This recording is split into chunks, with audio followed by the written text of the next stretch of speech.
Hello, ladies and gentlemen, and welcome back to Hobby Night.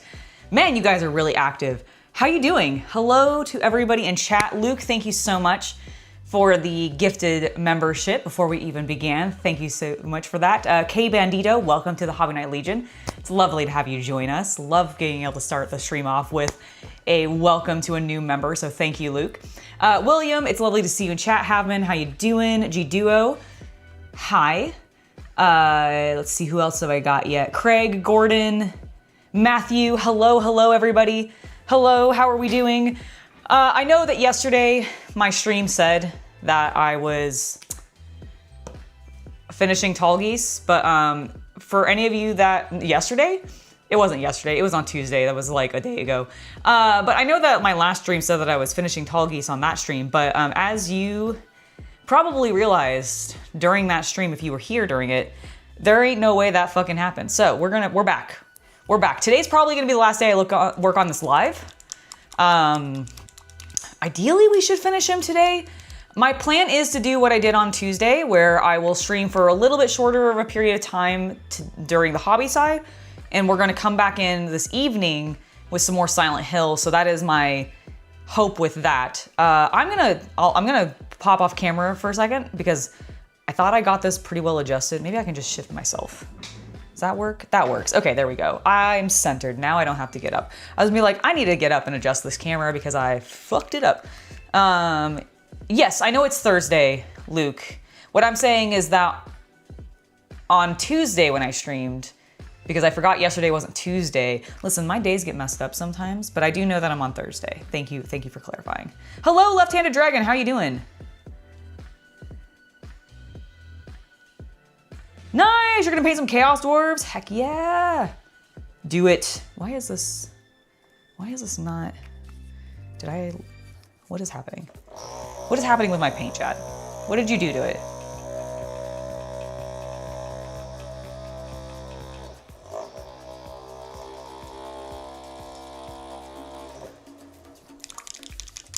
All right, that sounds better.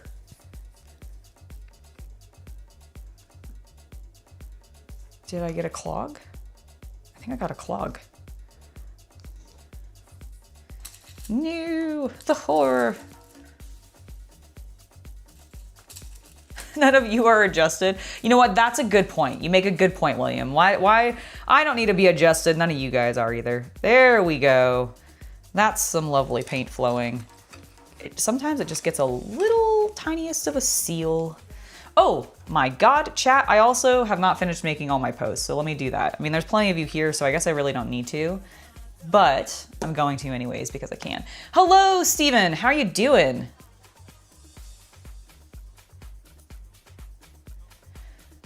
I also just got a couple of other collab stuff in the works. So I've got a number of things in October and also 1 or 2 things in November, which I'm very excited about.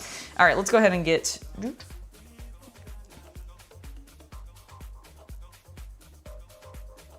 God, the lens of my camera is so fucked up. Hold on. It's not actually fucked up. I just have like fingerprints all over. Who's been licking my paints? That's true. Who has been licking my paints? Stop it. Don't do that. It's bad for your, it's bad. I mean, I know they're non-toxic, but you still shouldn't. God, I just can't hold my hand steady. Okay, I'm gonna try this one more time. We're gonna hold our hand steady.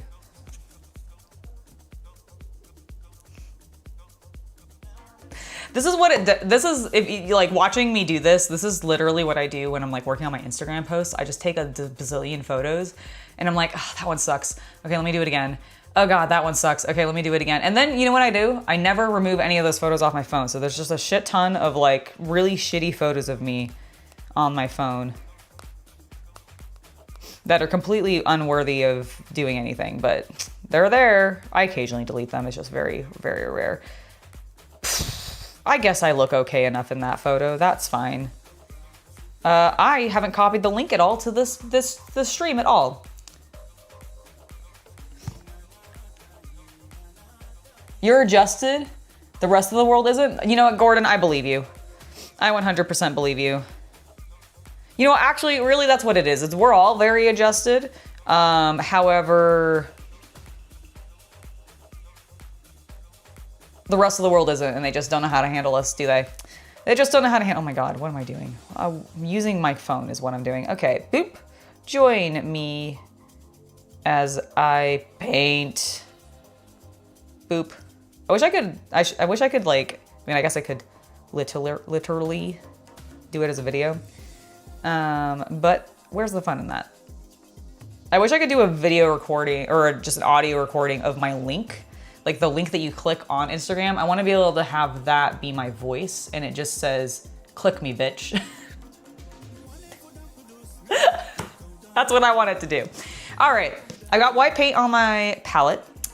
I have a small brush in my hand because we are going to be doing a little bit of cleaning up on Tallgeese because we did a lot of work on the gray yesterday, but we needed to do some cleanup, and we did some. Like the shield, I think looks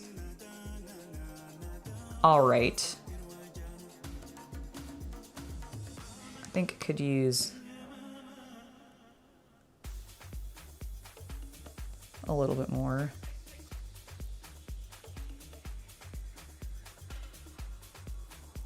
All right, and then his talons. Really, we need to focus on like this section here. So like the stuff on the back of his wings.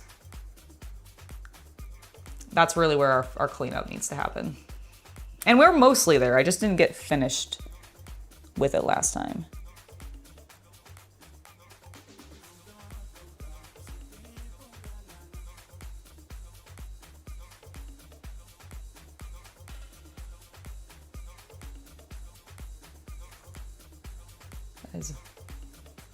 Lurking and working? Heck yeah, Hoot Owl. That's how you do it.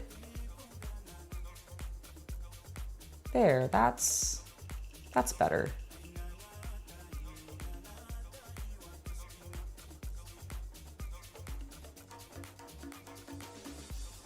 Huh, weird.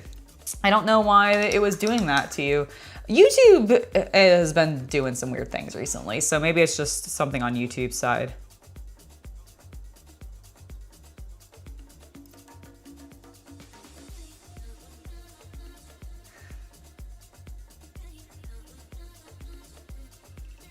That is strange.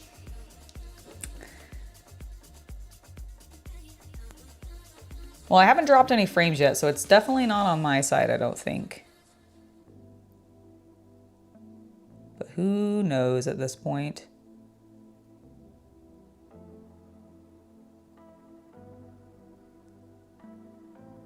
Okay, that looks pretty good. Let's do the side.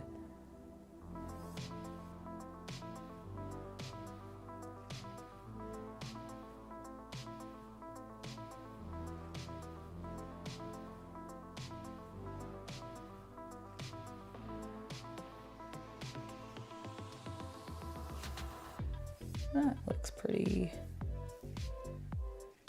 like it's coming along.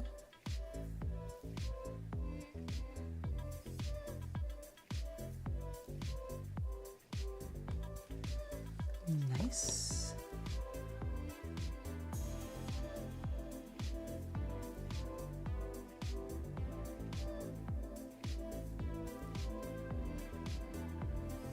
Yes. Okay. I'm very happy with how this is progressing.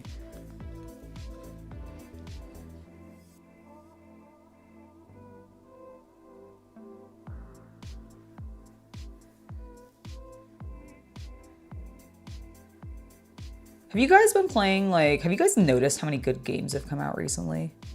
So obviously we had Silent Hill F come out, which I've been playing on the channel, but I think it was like either yesterday or the day before. Final Fantasy Tactics got a remaster and re-released on like PlayStation, and I think it might be on the Switch too, and the Switch and all of those things. And my goodness, like, it's so cool so far. I've been watching Chaos Cultist play it, and I just absolutely love it. You guys like cheesecake? Nice. I've only recently developed a taste for cheesecake, I will admit.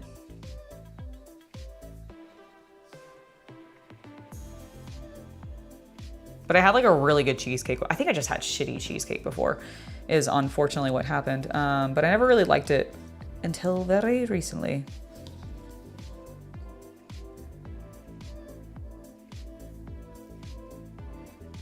If we're actually talking about the legitimate cake item and not something else.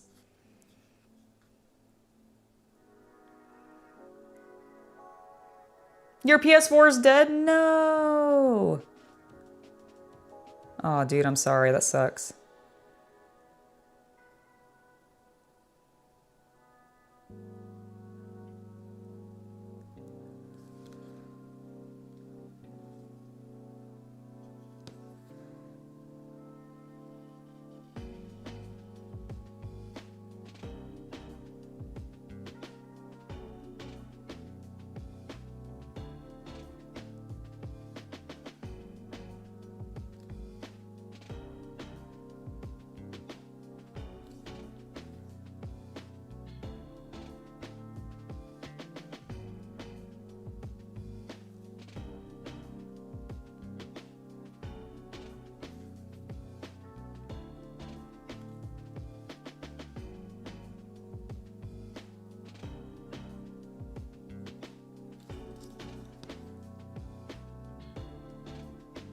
Doing a little bit of cleanup on some slight messiness I noticed.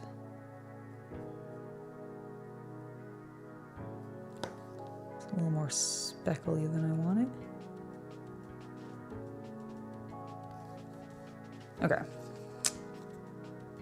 That feels better. Let's continue working on the wings.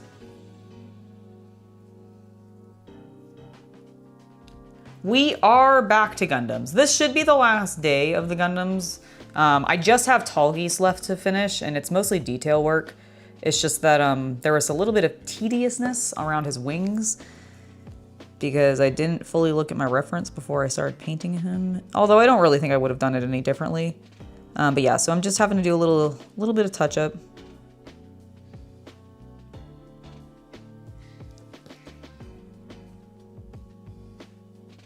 And then this evening, I'll be back probably playing some Silent Hill.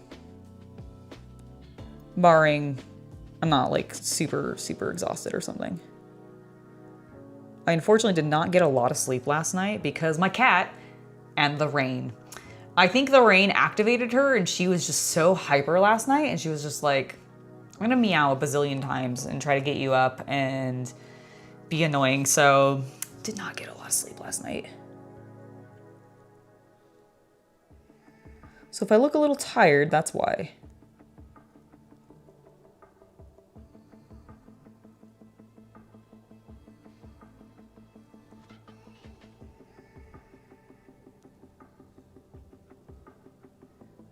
She was being a brat. I think it's because I took her to the vet yesterday and she was like, Mother, I hate when you do this. I'm gonna disrupt your sleep now.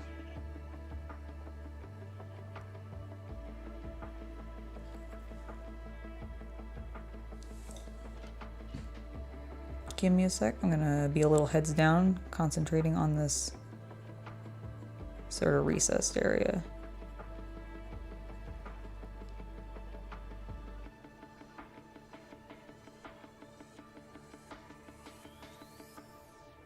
All right.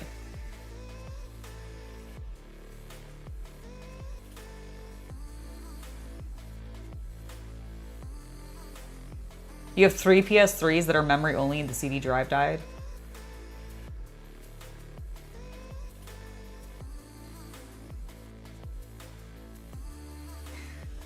Oh yeah, no, she's okay. Kita has kitty arthritis, which is of course the cutest type of arthritis. But it is still arthritis. And so I have been, for the last like year, she's been getting these shots that if you have a cat with arthritis, I would actually highly recommend it. Silencia is what it's called. Obviously not sponsored or anything like that, but genuinely, I just ask your vet about it. I've had really good results with it. She used to hate jumping up onto the couch. Like it was like, and even the bed, which we don't have a very high bed. It sits maybe like this high off the ground or so. like, so maybe what, 2.5 feet, 3 feet, maybe. She hated jumping even that high. It would really hurt her and she didn't like it.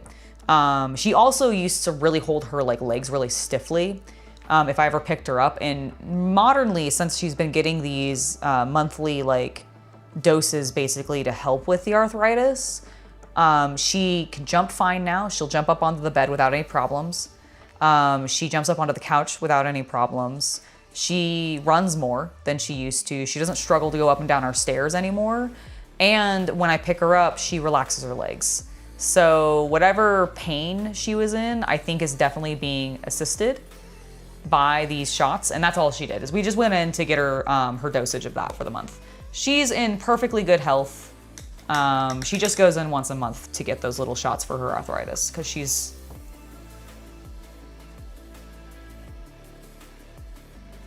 at least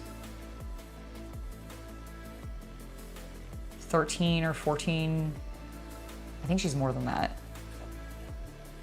I got her in college.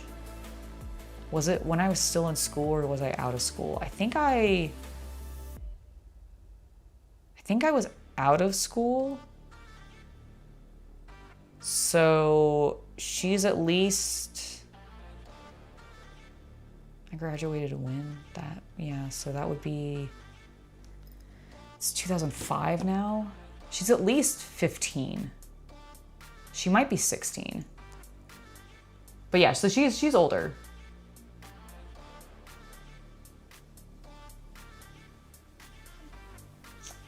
It was what we wanted to start him on. Because he was also starting to suffer from arthritis, but I don't think it was mostly that. I think it was just, you know, he was getting old and his kidneys were failing. I don't want to talk about that. Oh, she's Kita, like, it's very funny to me because, yeah, Kita is a proper old lady cat. She's between 15 and 16 years old. Maybe a little bit older. I really can't remember exactly when I got her now. I know where I was. I know what house I was living in, but I don't remember the year explicitly. But yeah, she has to be at least that old. And honestly, she's moving great for her age. These shots really do super well for her, so can't complain. They're expensive. They're a little expensive, but can't complain. Drummer Monkey, no problem. Thank you for stopping by. Tell your friend hello, and I hope his or her stream goes well. That's really awesome. And yes, I loved being in the new Blampco Blood on the Clock Tower episode. Demon Eyes was so fun to stream with, or not to stream, but to record with them. And I think there might be another one coming soon. So I'm very excited for that. And I can't wait for you guys to keep seeing me on Blampco products because it's very cool to hang out with them. Honestly, Terry and Adam are just an absolute delight to work with and absolutely love it.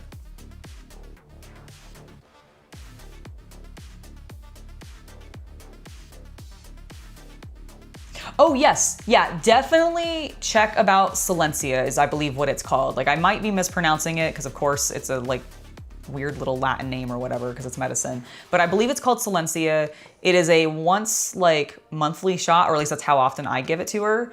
And genuinely it has been great. And the big key factor that I cannot stress enough about this medicine over others is, and this was very important for me with my other cat, Jack, because he did have kidney problems.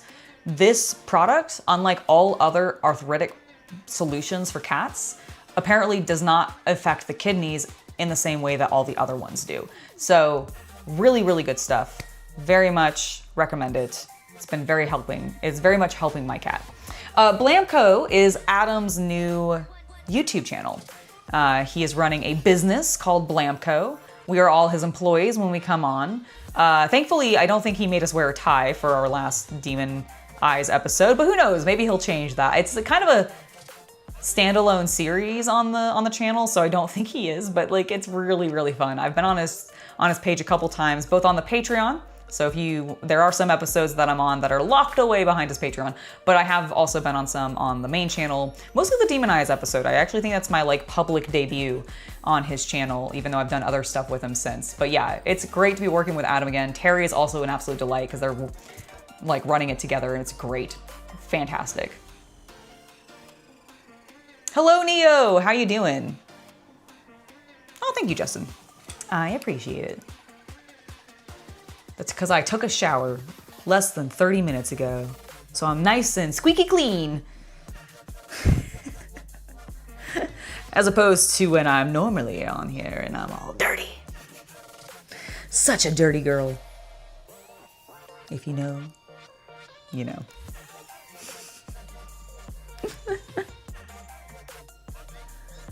I'm just being a brat.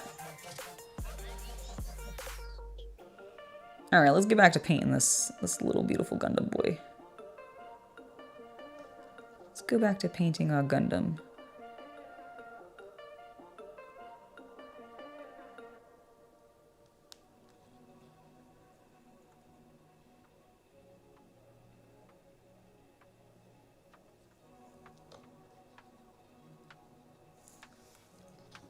I am doing great, Neo. Thank you for asking. Glad to hear you're doing well as well. I hope everybody else in chat is also having a great day.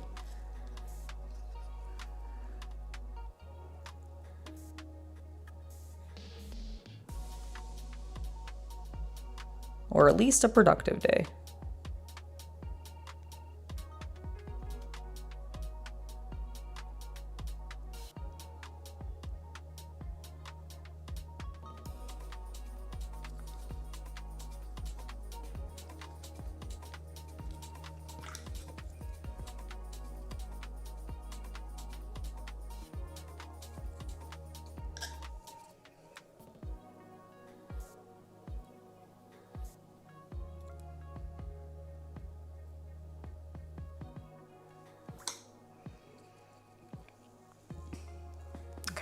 I think we're almost done with this touch-up. There's just a little bit on the like inside panels that I need to try to get to, and I don't even know how successful I'm gonna be. Wow, I also completely missed some of the gray on that side.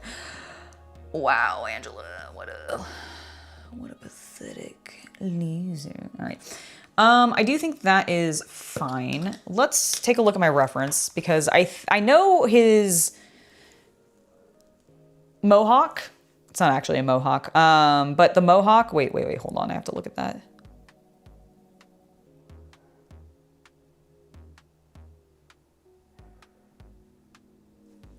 All right, excellent. Sorry, I got distracted by something on my phone.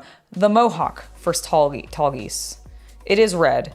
His side things, okay, I definitely want to keep that page open, so let's get a new page of Tallgeese reference, because I need his butt reference still. Tallgeese. I did actually finally find, remember how I searched like Tallgeese behind? That didn't work so well. But I did eventually find a screenshot from the anime where I got to see him and it worked fine. So we used that. All right, I think we should, is that yellow? I guess it is. Oh, shit, you actually have gray on your head. Damn it, Tallgeese, why?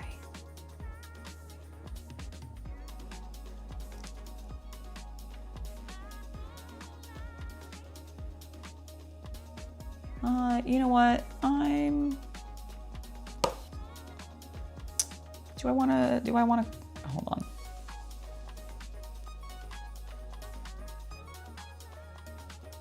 Okay, that's a different Tallgeese.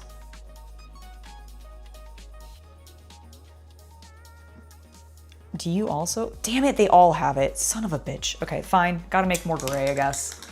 Gotta make more gray.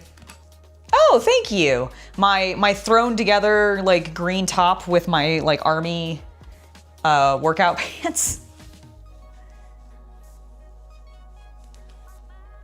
Oh, thank you. Yeah, no, I try it basically when I'm in cute outfits. I tend to take photos during that time so that I can use them for future streams, because I tend to cycle through like only so many outfits, frankly. Even though I have a bunch of them, I'm like, these are my cutest ones. I like these ones. These ones make my boobs look the best, or this one makes my butt look the best. That's genuinely my thought process of like, which one makes me look the best? I mean, that's how all people dress themselves, right? You guys pick the clothes that make you look the best. Am I a weirdo like that?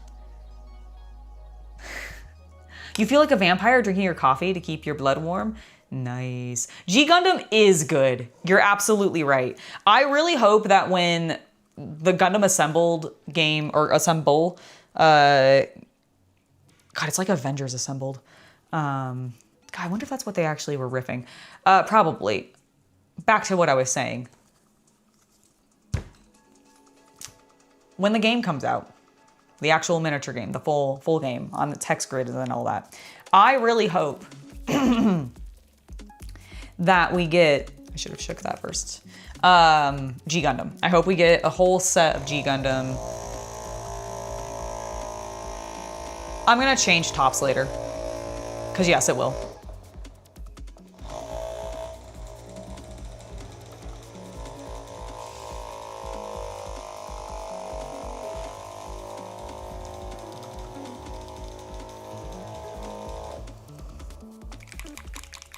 There we go.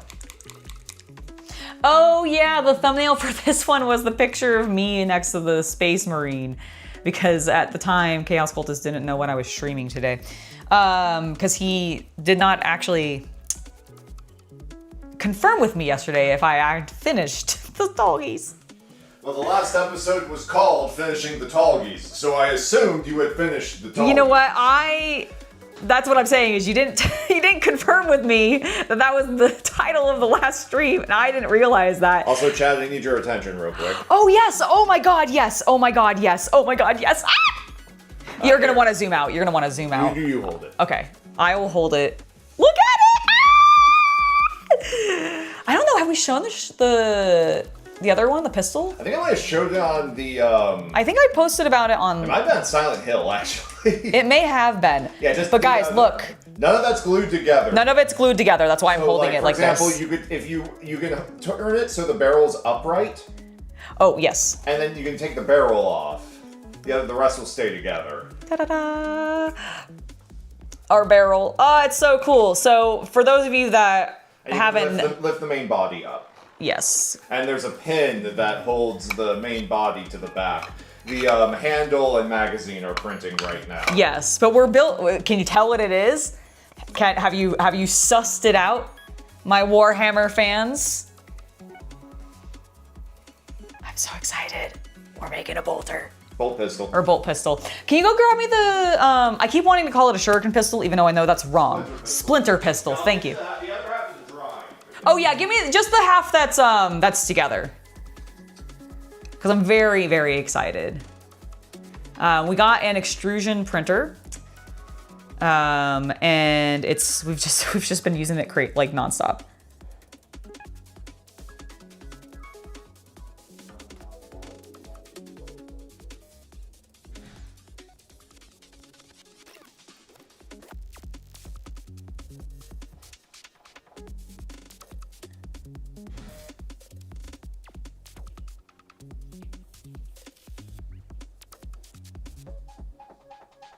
There we go.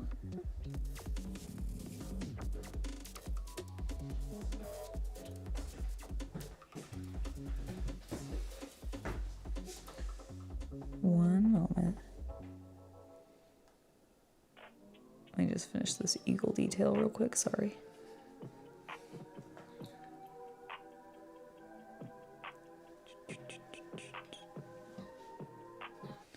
All right, didn't quite finish, but I got the majority. Yes, I do actually think it was labeled as a Mark II pistol. The STL that I got for it. But yeah, my belief is the Splinter pistol is just because the original model for this is miniature scale. Yes. I had to blow it up 3,000% in the slicer, right? Right. So I think this is just a 3D scan. I think it might be as well, but it is so freaking sick looking, and of course it's flat on. Your trigger discipline is terrible. Well, it's not a real gun. It's flat on one side. Okay, like it's a GSO. But yes, there we go. There, now I've got nothing on the trigger. But yeah, I love this thing, and you guys remember, if you guys have been following my spicy pages for a while, or from like basically when I started them, you'll remember some very early OG sort of dark elf related stuff. Guess who's coming back? I'm so excited actually, because I want to print, I'm sure we'll be able to find some sort of shoulder guard or something like that, because like I think with like a cool pleather like strappy lingerie, there are dark elf armor cosplays exactly that will work. Yeah, exactly. So like that's I really like, you wear dark elf leather armor and throw some Drukhari like sigils on it. Mm-hmm. Exactly. And I think those will be super easy to find and be able to print and everything. So like genuinely I am so hyped at the potential upgrade that can be my never cosplay. got an email back, right? Never got an email back, no. So chat, to tell you guys what happened. Hashtag not sponsored. Wish it was sponsored, but ain't sponsored. Yeah, hashtag not sponsored, but God, it could have been sponsored. So I actually had been reached out to by one of those companies. Like there's, for those of you that, yeah, for those of you that don't know, there's companies that basically represent a bunch of other companies and are the go-between for social media people and these companies to do the sponsorship stuff. So I got reached out to by one of those companies with an offer from Bamboo Labs. And I was like, oh, fuck yeah. We've been thinking about getting a Bamboo Labs printer for a while. They wanted like a couple of things and I was like, sick, that sounds great. I'd love to do that for you. It was something that was gonna be due in October. And I think what probably ended up happening is they probably just sent this email out to like a shit ton of creators, got so many replies that they just had to pick and choose the best. And I probably wasn't like top tier enough for them to choose me. So I ended up getting one anyways, but like I could have been sponsored by Bamboo Labs. But sadly, not yet. Hopefully that might still happen because frankly, I'd love a second printer. I'd love more filament. I'd love any other kind of support with it because it'd be super cool and I want to do more with it. But like genuinely have been absolutely loving the 3D printer.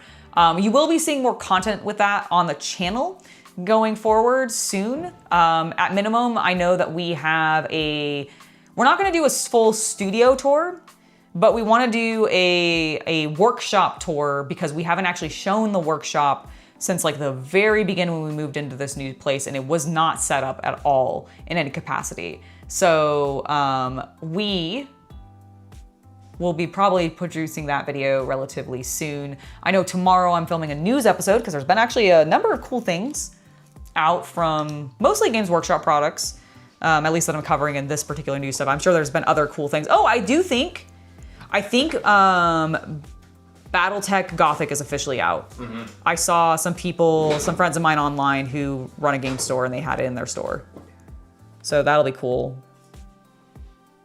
Probably picking that up at some point and like at least checking out the miniatures.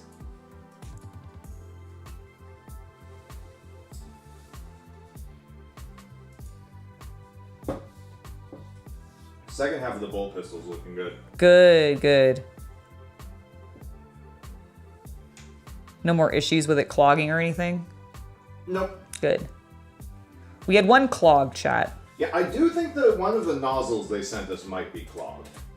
Oh, really? Like just... Well, I was looking in it, and I think they test run them before they send them out. I see. And I unfortunately found, like, filament in one of them. Oh, okay. So one of them I may need to clean out. But hey, at least I've done it once now. Yeah, I was gonna say, you've had some practice with that, so you know how to do it. Yep.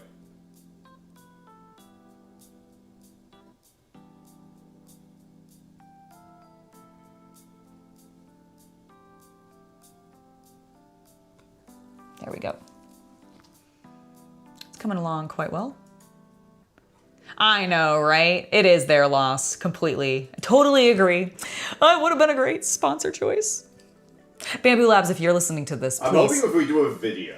I'm kind of hoping if we do a video too. At least get they'll be like, hello, would you like filament? I'll be like, yes. Yes. For the love of God, yes. Give me just, can I have your whole range? Can you just send me your range? I would love to try them all out. If you're wondering, a prop Warhammer pistol is about $15 a filament for the bolt pistol. Yes. So it's not super expensive, but it ain't cheap either. Nope. And we've been printing it for across like 2 days now? Yeah, it'll be about a 24-hour total print because I didn't print last night. Last night it finished around midnight, but I didn't start the second one. I had wondered. I had to slice everything this morning for the second set. Ah. And that took a little bit of time. That makes sense. That makes sense. You think that BattleTech Gothic is heresy? If you want grimdark BattleTech, there's Dark Age. I don't know if I know Dark Age. Let me look that up. I mean, I'll admit it's such a generic term. I'm like, well, it sounds familiar.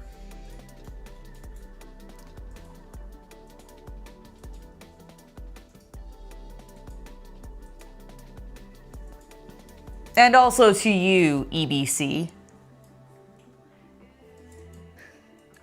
What am I looking up again? Oh, Dark Age. Dark Age battle. Is it like an actual battle? Oh.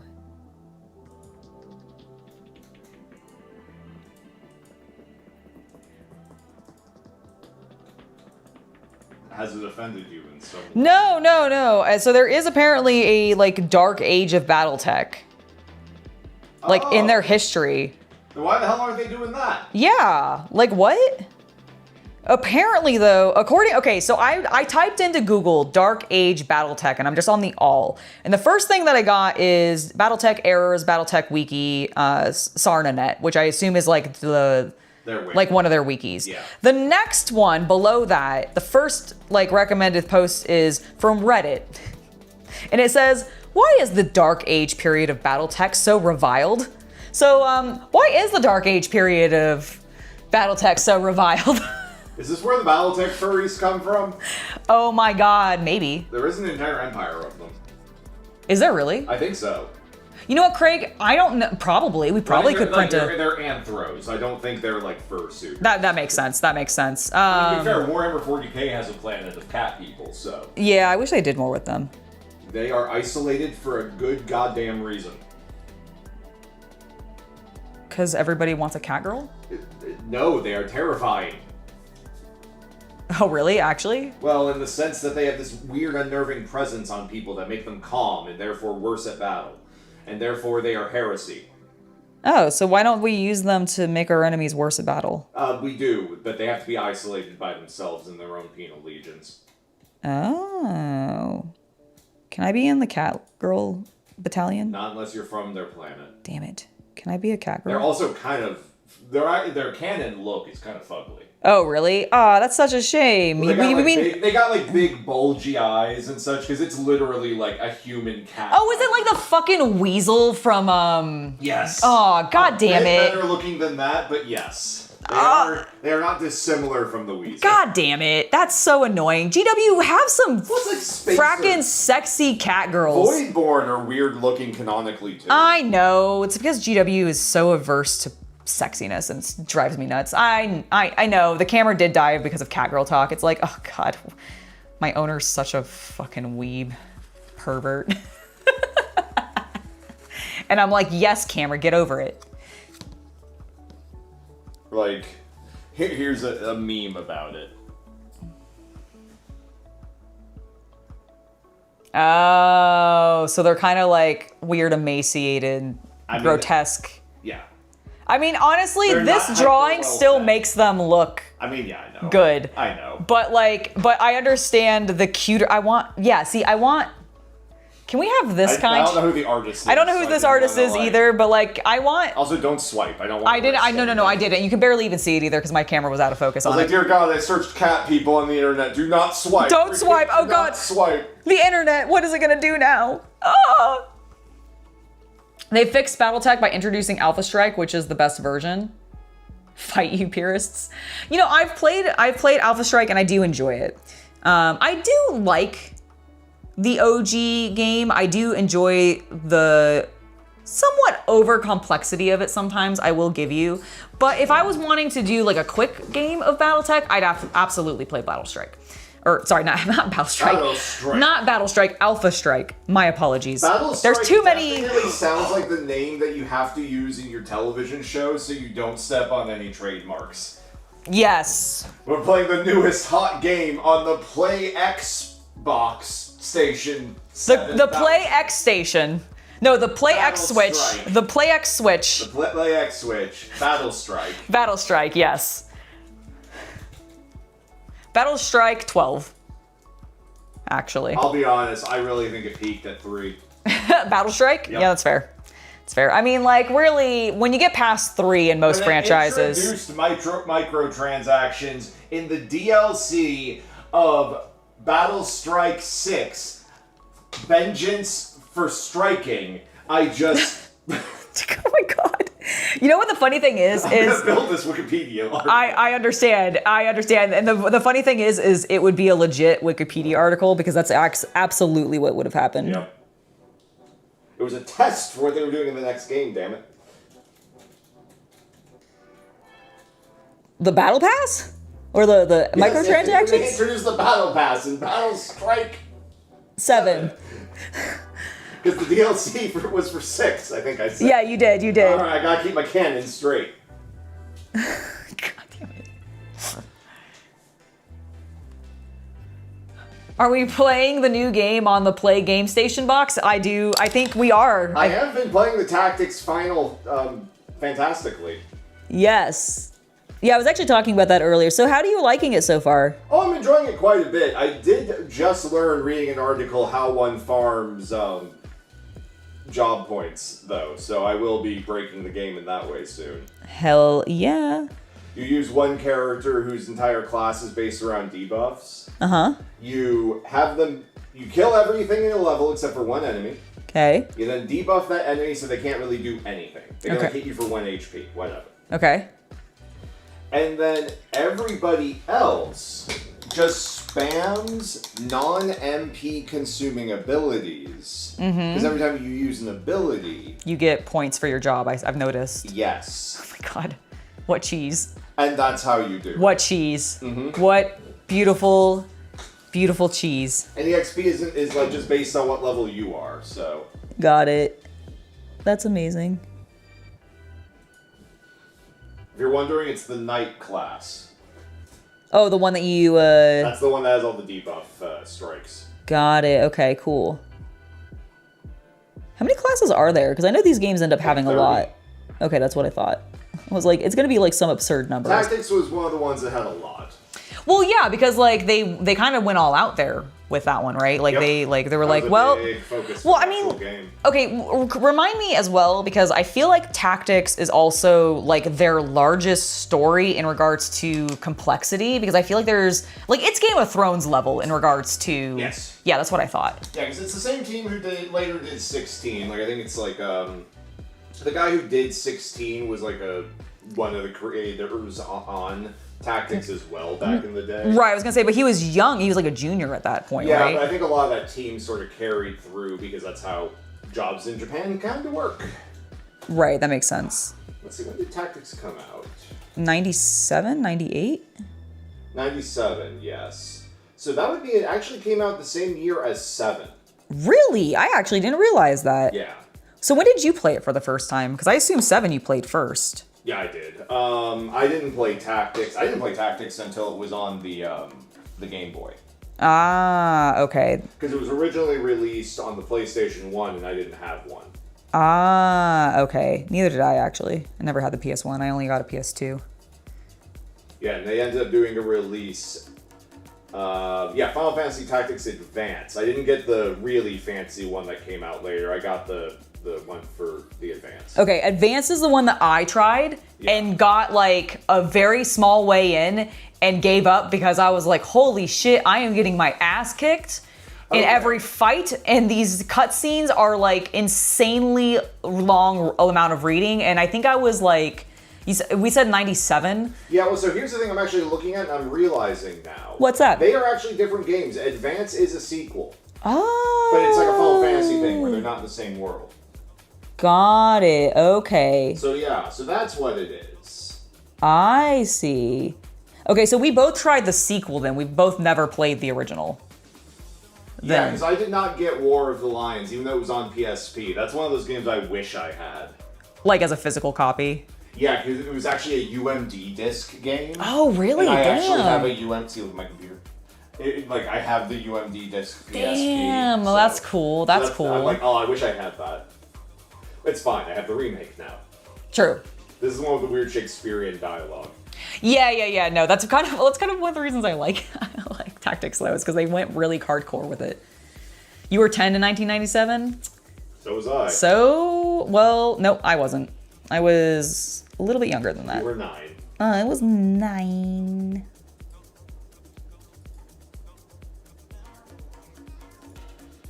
I mean, it depends on what month in 1997 it came out. That's true, you could have been 8. Yeah. Yeah, youngin'. I'm a baby. Not really.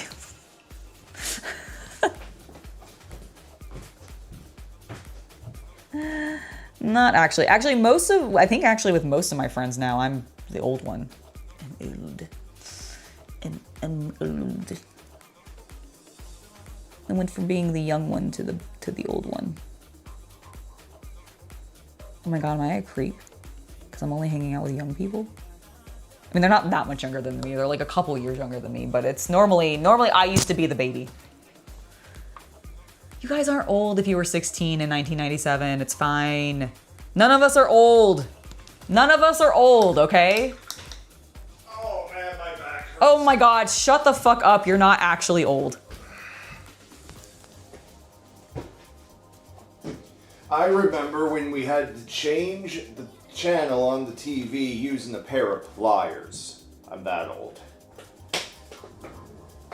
I'm pretty sure there's people in my chat who can out-old you. I'm not arguing they can. I'm not arguing. So- I'm simply arguing I am old. You're not old. None of us are old, okay? Unless you are actually, I'm gonna say 80, okay?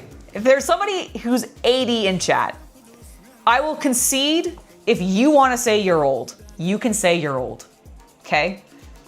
But like, if You know you what? are, I'm gonna say it. You're old. See, I still said it. Meh. I want you to know that I'm shooting laser beams out of my eyeballs at you right now. They're invisible. Oh my god. He's reflecting them, everybody. He's reflecting them. Because I haven't showered today, so the grease of my hair reflects them. That is, oh my god, your hair is not even that greasy looking. What if we're all old? Oh no, Captain Comic Geek. Shh, we can't admit it. What if the old is the friends we had along the time? What if it is? What? That doesn't make sense. I'm glad that took a moment to sink in. That was funny. that didn't make sense. I was like, wait a minute. Wait a minute. You're just saying nonsense now. I would always. You would always. That's very true. True enough. The existential horrors remain, yet I remain silly. Yay!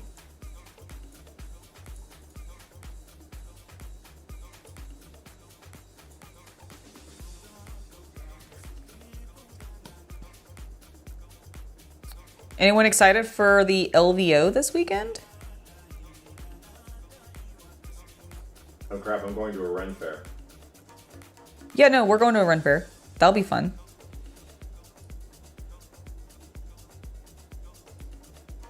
God, I have a morbid curiosity, honestly, of what Las Vegas is like nowadays. Same. I saw that like Meg and Zach and all of them from Hobby Collab were in Vegas because they're doing their hosting. Yep. So that should be fun. I would highly encourage you guys, if you are not going to the LVO this year and you're interested in watching some games from LVO, to check out the Hobby Collab.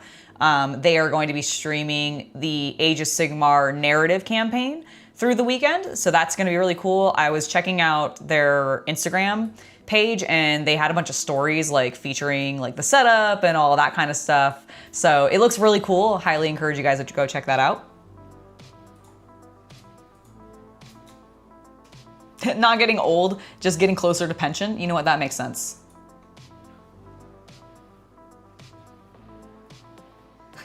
Year before the internet, computer was a keyboard and a cassette desk.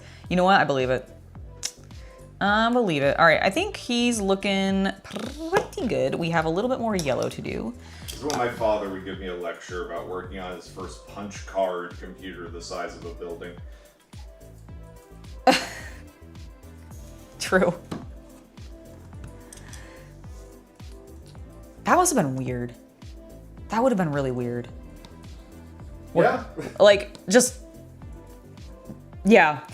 Like, I definitely remember a time before computers, but I am young enough where, like, I'm in that millennial age group where, like, we pretty much had it when it became important and we started thinking. Like, I feel like I got a computer at the critical point in my youth where I started really having, like, my own personality and thoughts and feelings.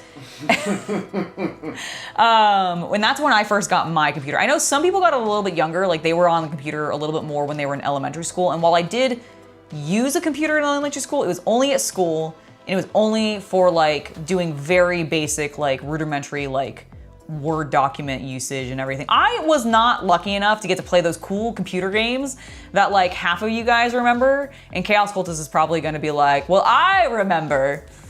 So, Mathletes or something like that. Not Mathletes, but Math Blaster, thank you. And I actually have a much better story than that. Okay. So, as a young lad, my father worked a number of jobs because my dad's background is in finance. And every company, no matter what they do, needs somebody who can do finance. And my father ended up working at a research lab in the 90s. This research lab was working on sensor technology for the government. I don't know enough to break any, like, classified documentation here, but in essence, it was a type of sensor used for overheating, or for detecting detecting the temperature of rotors and bearings in helicopters. They also did a number of things with early robotic arms and such in the 90s, but that was like their claim to fame was this sensor technology they were working on. And because this was a, like, engineer nerd studio. Back in the 90s. In like 1994, 5, 6, somewhere in there. That's where I got to play because they had powerful desktop computers from IBM. Ooh, and so fancy. I got to play Wolfenstein and the original Doom and that sort of stuff. So that's one of the reasons why I actually got to experience a lot of that stuff, even though my house didn't really get a decent PC until I was like much 10, older. Yeah, I was gonna say, yeah. Was because of that, and then I ended up like... I wonder if my dad's work computer in the 90s would have had Doom on it. It probably didn't because it was government. Damn it. However, I really wanted... Someone surely had, like, snuck it in. That's what I'm wondering. I'm but like... was it supposed to? No. Because I'm like, so for reference, my father was U.S. Air Force while I was growing up. And no, he was not a pilot. He didn't get to do anything cool like that. He was a meteorologist, for the record. So, which is still cool. Pushing that climate hoax. And indeed. He was shooting nukes into hurricanes. It's a hoax that there's a climate. Yeah. There's just a big air conditioning unit over next to Madagascar, and they just turn it up and down. It's the Illuminati. Perfect. That's my official stance on the climate. All right, the Chaos Cultist official stance. All right, excellent. So he worked for the Air Force. So I'm pretty sure he had computers well before we had them in our house, but I don't remember getting a computer in our house that I was allowed to use until I was like 10 or 11, something like that. And so like the only time I really used it was at school. And yeah, Oregon Trail was, I think, one of the like only games that I actually, like that was my first I had the school and record. only computer game for like legitimately You're gonna depress me. till college. Oh! Till just before college. Because I played Oblivion. You didn't live. I know! I know! I'm aware! It pains me more than it pains you. But yeah, so like that was it.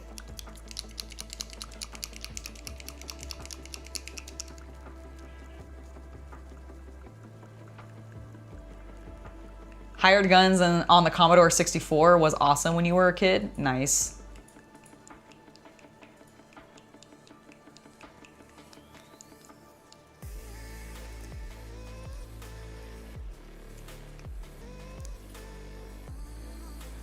All right, we need a little bit more gray paint because we, one, missed a small section. Who would have guessed?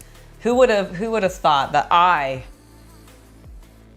Angela of Hobby Night, would forget a small section of my painting? Did you forget your name for a moment? What? No. Okay, I was just trying to dramatically add my YouTube name into it, and I struggled to do that. You worry me, kid. Why? I don't know why you do it, but you're good at it. Oh, what am I doing to worry you? Forgetting your name. Oh. I didn't forget my name. I just had to string the channel name and my name together, and that was difficult. Let me re-answer the question then of why you worry me. I'm just kidding. Oh my god. All right, let's get this paint on here. Painting.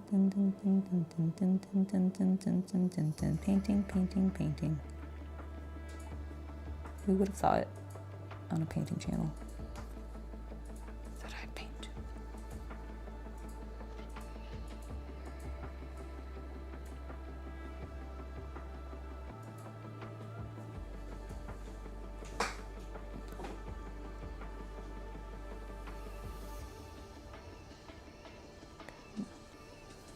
Oh my god, get in there, you son of a bitch.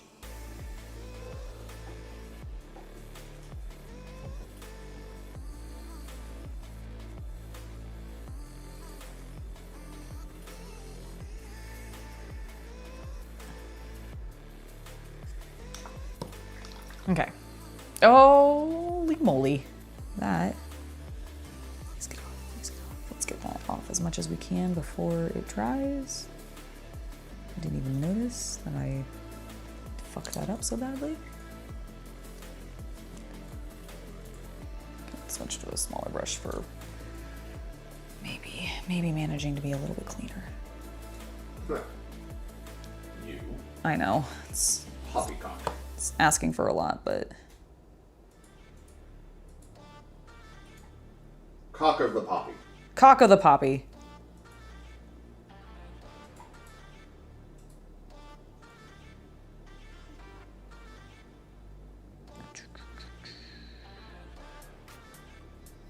Okay. There we go. See you later, Luke. Thank you for stopping by.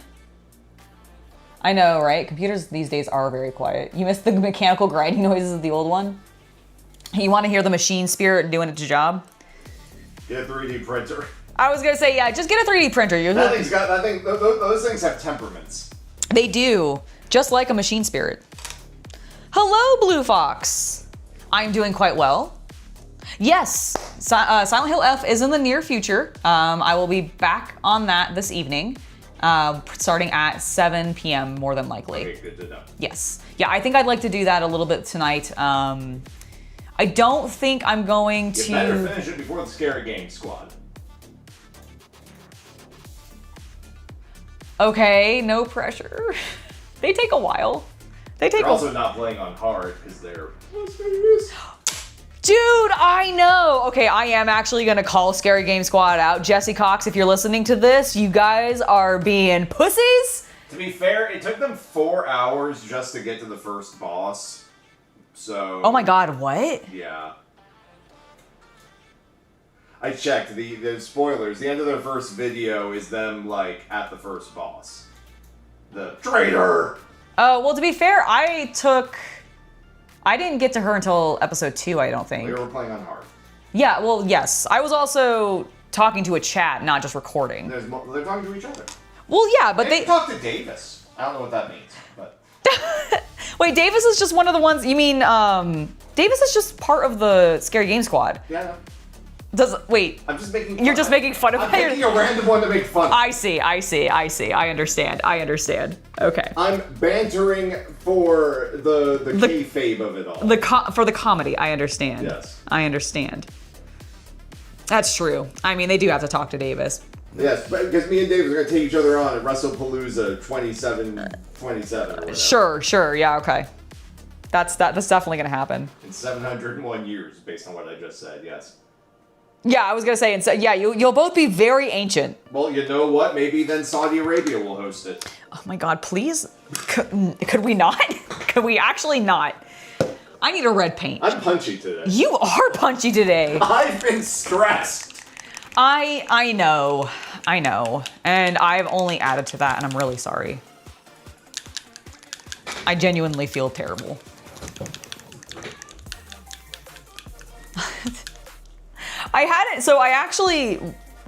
When I watched the very, very beginning of Scary Game Squad's episode, and that's all I've seen of theirs.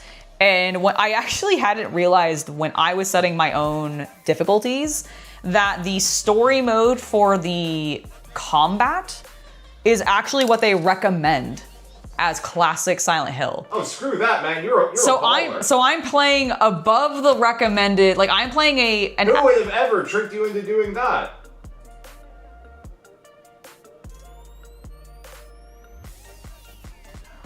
You did it on purpose? I knew you could do it. I knew you could do it. You know the game really doesn't think I can. It keeps telling me to change the difficulty. And the game can suck it. Because every third time that I die, basically, yep. The game's like, hey, do you want to lower the difficulty maybe? I believe in you. I believe in me too, thank you. And I've been doing pretty well, actually. I've had some struggles, but I've been Dark Soulsing it out. So it's just been basically me raging a lot and then eventually getting it. Luke, thank you so much for the 10 months of membership. Angela is a goddess and a gaming hard pro. She is a proper badass. Well, thank you, Luke. Thank you. I am, as you say, a proper badass. Also, here's the thing. While it might have been the traditional Silent Hill difficulty, hard is the game developer's difficulty. Yes. Like, this is just like, and many of you may already know this, but when a game is designed, like, I'm talking about, like, most single-player games, the game that they design first and foremost is the hard mode. Yep. And then the way that they make normal and easy is they normally strip back things like enemy AI or make certain mechanics more beneficial at lower difficulties, things like that. But 9 times out of 10, playing most games, if you're playing against the hard difficulty, that's normally the like, okay, this is everything working as intended in the game. Yeah, that's like hard is basically, and this is one of the reasons that I've been trying to like use my focus a little bit more in the game and a couple other things, because hard mode in games is always the developer going, we've given you all the tools you need to beat this game. Now you must utilize them appropriately to do so. And it's like, oh my God. And I actually really like that. It is. It's the voice of betrayal. It's true. No, it's genuinely fine. I kind of knew what I was getting into anyways.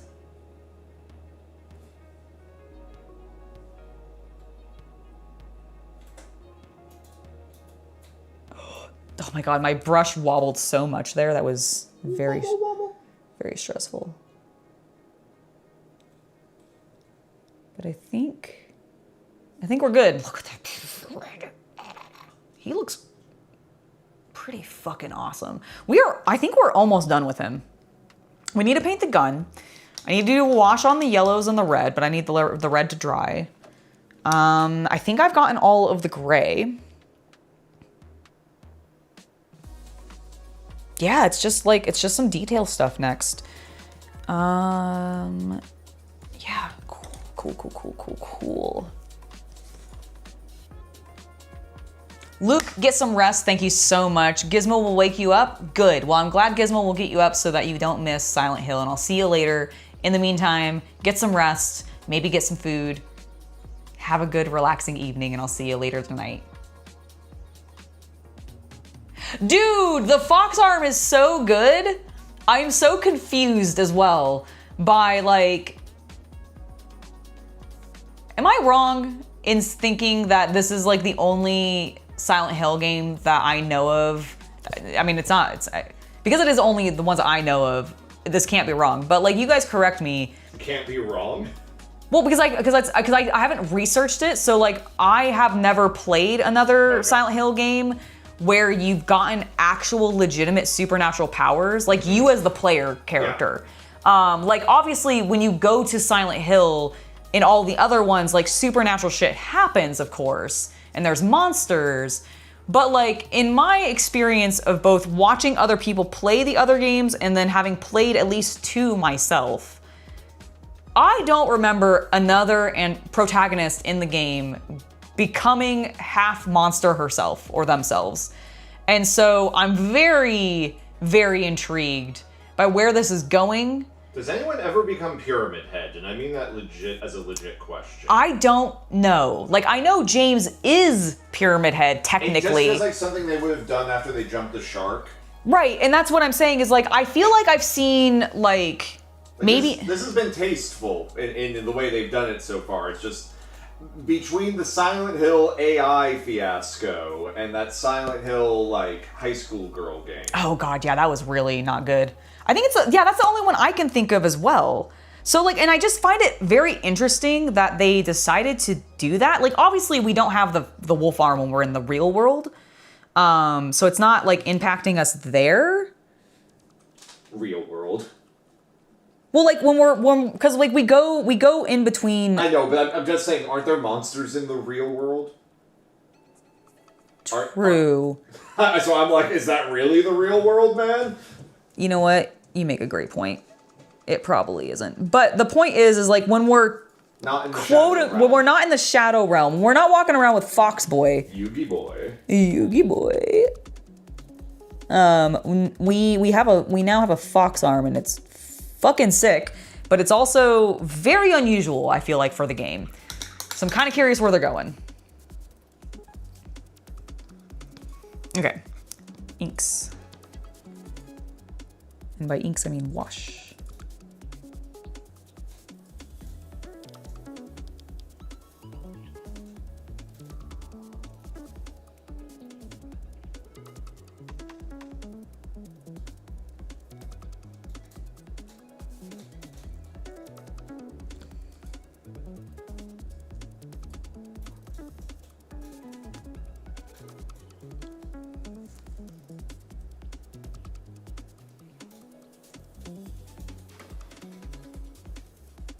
Wait. What? What? So you just looked it up. In Silent Hill 3, the character Heather Mason unlocks the ability to show snow globes or do you mean shoot? To shoot snow globes or ornaments from her eye sockets? You know, this sounds vaguely familiar. Okay. Snow globes and ornaments, huh? That's so very specific. Is that one of those like New Game Plus power-ups? Like, do you have that from the beginning? No. You don't have the wolf arm from the beginning either. Well, no, but what I mean is like, okay, but in Silent Hill F, I know that there are endings you can only get by going through it twice. Yep. Like playing a New Game Plus. Silent Hill. Right. So what I'm wondering is the ornament eyeball shooting ability only unlocked? What? It's I just like the sentence. the ornament eyeball shooting ability. It's the eyeball ornament shooting ability. Sorry. Thank you very much. Sorry. Otherwise, you have an ornament that's shooting eyeballs. Oh, you're right. The eyeball ornament shooting ability, is that unlocked only in New Game Plus? It sounds like it. Yeah, it sounds like when you get like the unlimited rocket. Because if that's the case, not what we mean. that's not the same. Because if she unlocks, if you're getting that ability as part of a New Game, yeah, like if you're getting that ability as part of a New Game Plus ability, I don't think that counts because that's not like, That's the game developers going, hey, you beat the game once already. You want to make it a little easier for yourself and have a really wacky combat ability, and to do so, here you go. Shoot snow globes and ornaments out of your eyeballs. It's like when you replay Resident Evil 7, you can do it all with Wesker's gun. That's right, you can, can't you? I've never actually done that. I did. Nice. I played 7 and 8 a lot. Really? Lockdown. Oh, yes. Like, I wasn't, like, timing myself, but, like, I remember you... speedrunning, 7 I remember, and I actually think you got, like, a really, like, pretty decent score, actually. Yeah, not any kind of, like, competitive board, but I beat, like, 7 in, like, 3 hours. Yeah, it was really cool. I wasn't doing, like, bugs or nothing. It was just more of a, how fast can I beat this thing? Yeah, I remember that now, actually. I forgot that game you could play with Wesker's. Most Resident Evils, especially after you beat it once and they give you, like, a special weapon, you can actually, like, you can speed run them without bugs in, like, 5 hours or less. That makes sense. I mean, they're really popular in, like, especially GDQs. Especially if you have, like, a modern mod that takes all the loading screens out of the old ones. Oh my gosh, right? All the door openings. Yeah.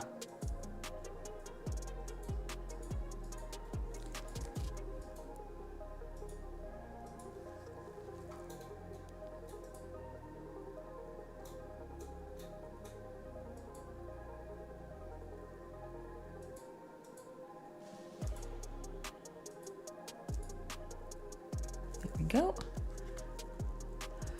The one that was set in Africa was 5, I believe. Yes. Yeah. Which I've been considering playing with Shay because it's co-op.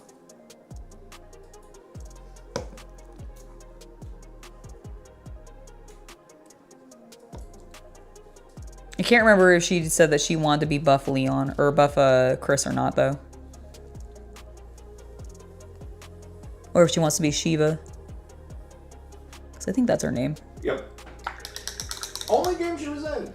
You know, which is a shame because I actually really liked her. I thought, like, I don't remember the full details of her narrative throughout that game because I know we've watched it a couple of times, and she works for, like, the African equivalent to Stars. Well, the anti-VOW organization. Yeah, sorry. Yeah, yeah, exactly. But, like, I thought, like, I remember her being competent.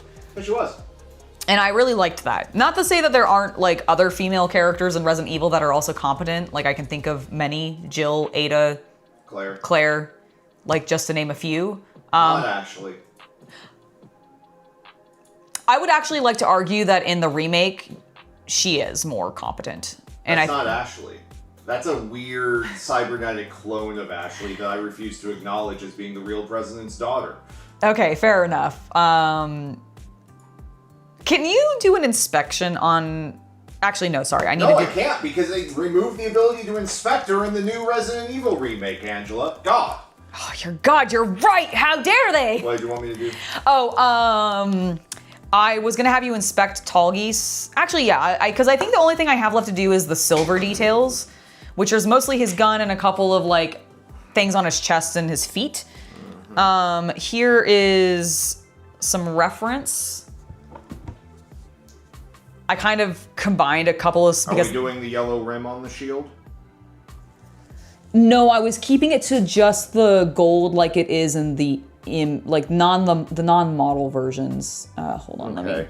let me show you. Do you think I should do the gold on the rim? Because the thing is like, okay, if you scroll up, this is the one. It's Tallgeese 1. That's anime, yeah. And it doesn't have the gold on the shield. Okay. The eagle's also significantly larger on this shield and that one than it is on the one if you look at the model. Okay. So I didn't want to, I thought it might be a little, okay. I didn't think it had a very good rim for it necessarily, Fine. but. Fine, you have argued your point. Okay. The one thing I would then call out for cleanup. Yes. Is the side of this knee has a bit of gray speckle on it. I think you can clean up.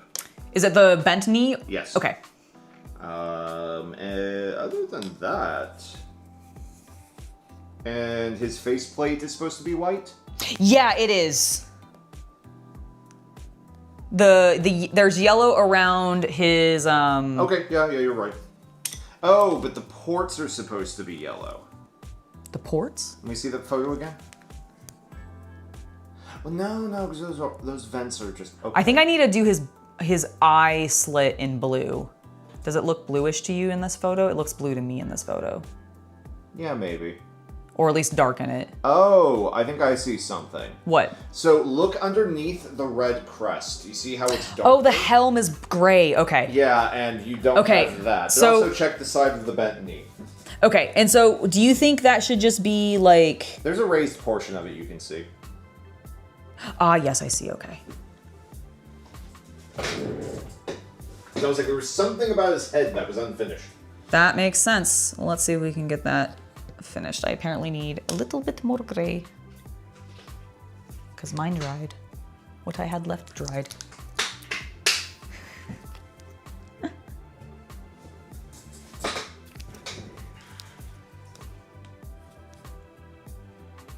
Oh yeah, I see the speckle. Okay. Thank you.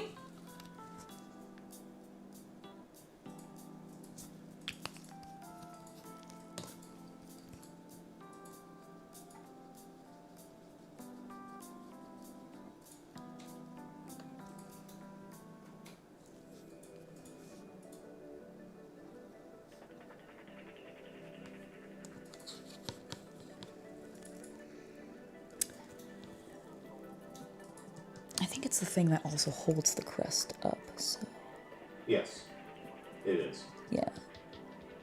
It's what attaches the crest to the helmet. Yeah, basically. yeah, I see that.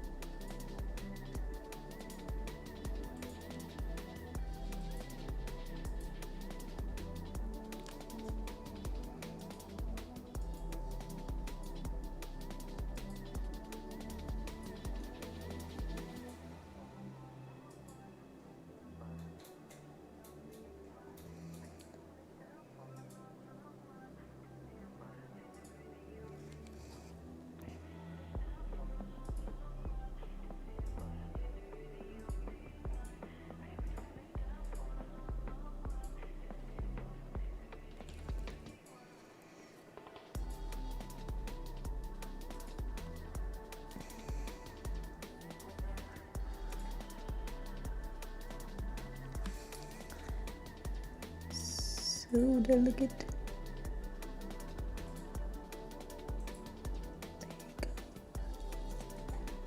And on this side.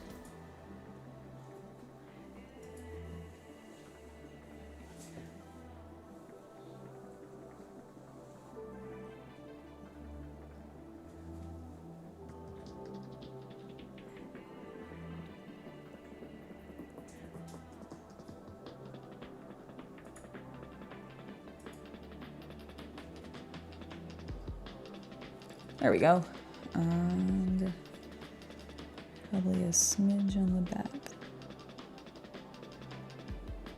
Okay. I think I need to do a tiny bit of touch up, but I think my red's still wet.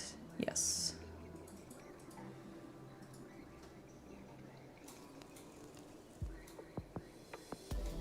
How is chat? Chat is doing well. There we go. First two dwarves up on Discord. Heck yeah, left-handed dragon. I can't wait to see them.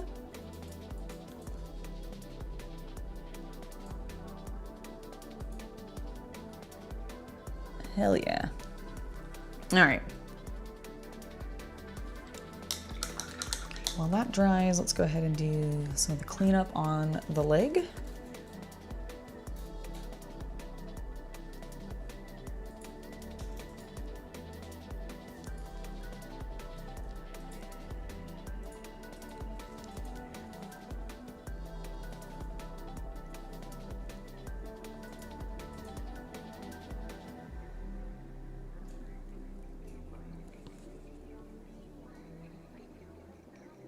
Man, yeah, I really did get some bad speckling there, didn't I? Mm-hmm.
There we go. Doing some more cleanup here too, because honestly, I think it needed it. I think it needed it.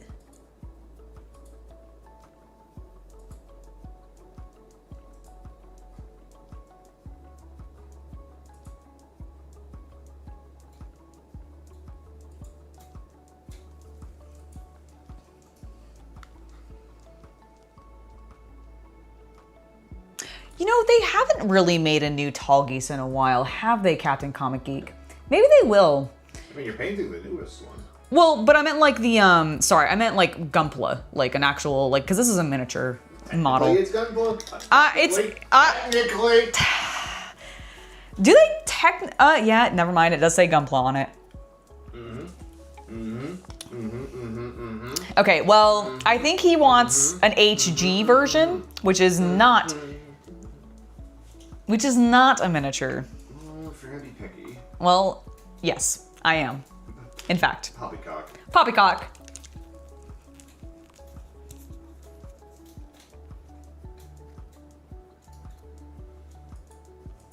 That's because Ultramarine Violet is a blue. It's a blue violet.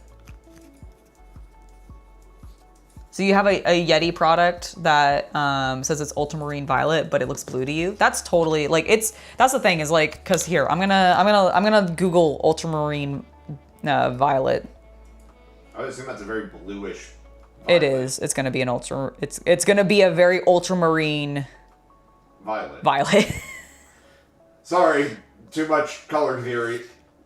Oh my god, look, I can even find the Yeti. Like the Yeti, like the brand. No, the Yeti is in the cup brand. Oh. In the same way that like those like. Oh yes. Yeah. So it's this.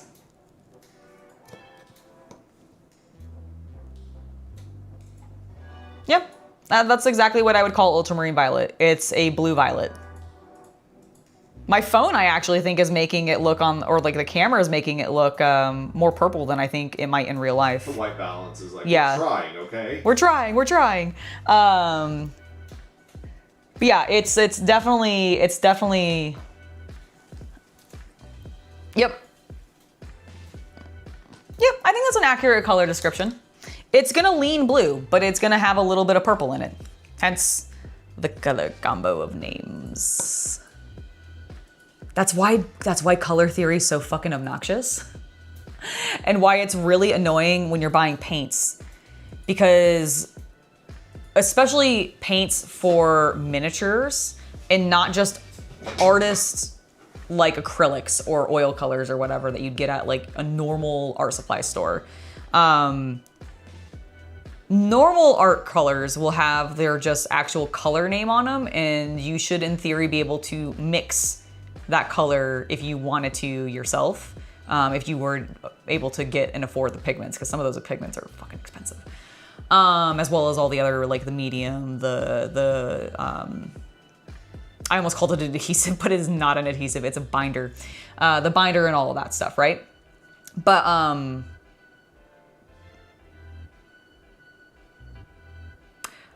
miniature paints never use real color names.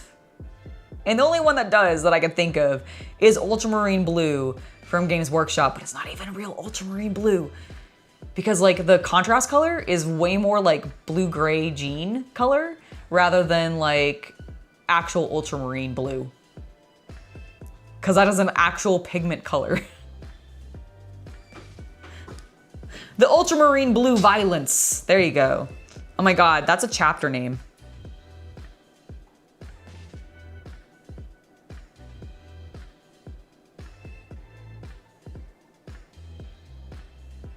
Be a beautiful chapter too. Blue, violet, Marines. Love it.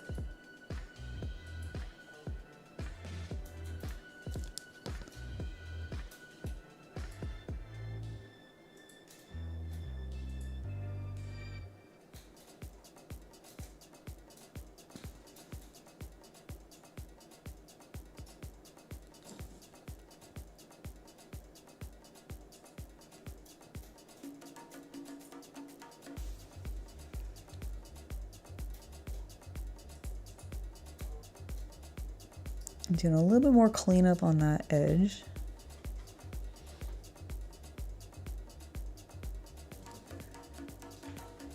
On that leg, rather.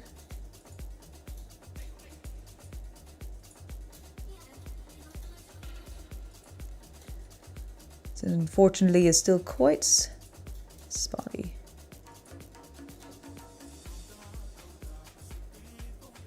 Issues sometimes with working with white paint.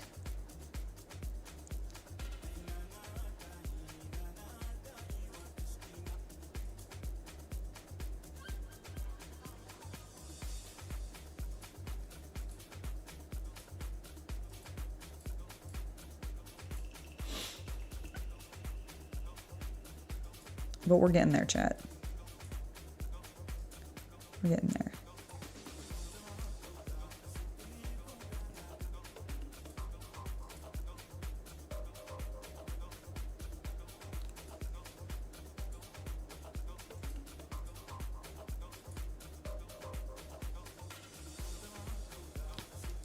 Okay.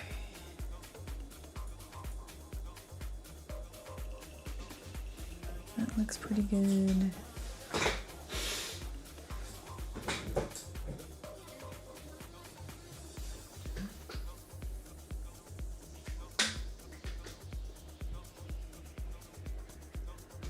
I think I'm gonna put a bit of a wash in the like, oh, I need to figure out what to do. I need to figure out what to do about his helm. Blood Angels Red? What about Blood Angels Red? It's not a, like...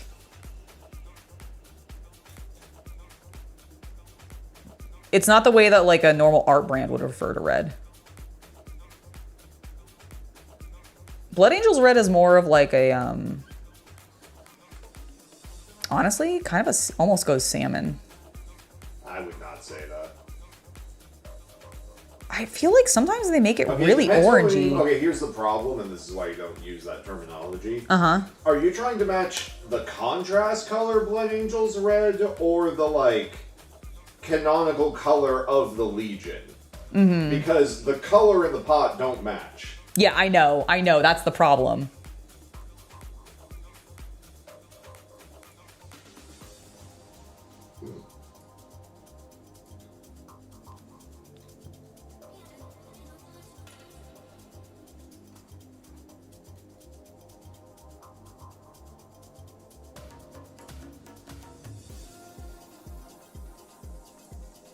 Also, technically, like, I think Blood Angels Red, if you were to put it in the equivalent of, like, the artist color names, it would be Cadmium Red. That's it, yeah. My God, it's been a while. Yeah, but it would be Cadmium Red, which is like an orangey-ish red. Like, it's a warmer red color tone rather than, I think, the more cool colored red tone is, I think, where it leaned for Blood Angels if you were going like traditional. That's because Cloud White. So there's actually only technically 3 types of whites in paints because of how white is made. There's zinc, titanium, and the one you don't want to use, which is lead.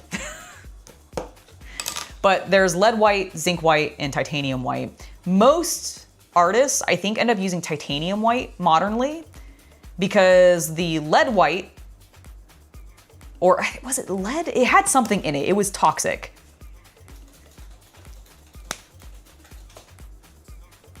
Like, I feel like there were, I read... No, it's lead white. Okay, that's what I thought. I was like, I was reading something about it, and it's like titanium white, zinc white, and lead white. Lead white is not used anymore. They don't make that one anymore because it literally had lead in it, and so it was toxic.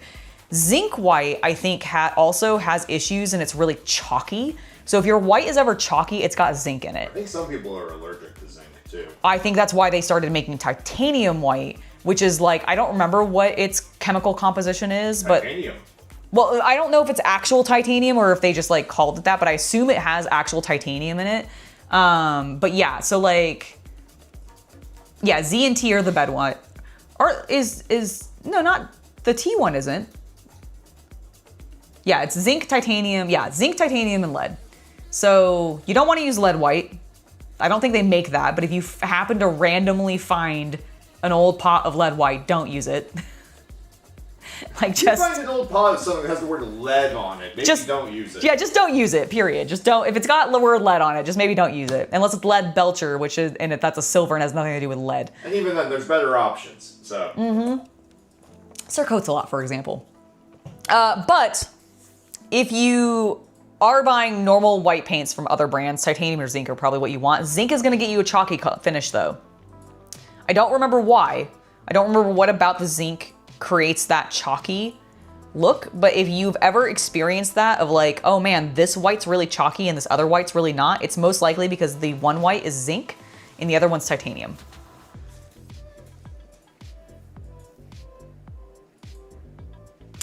Is that what it is? Okay, I didn't think it was like actual titanium.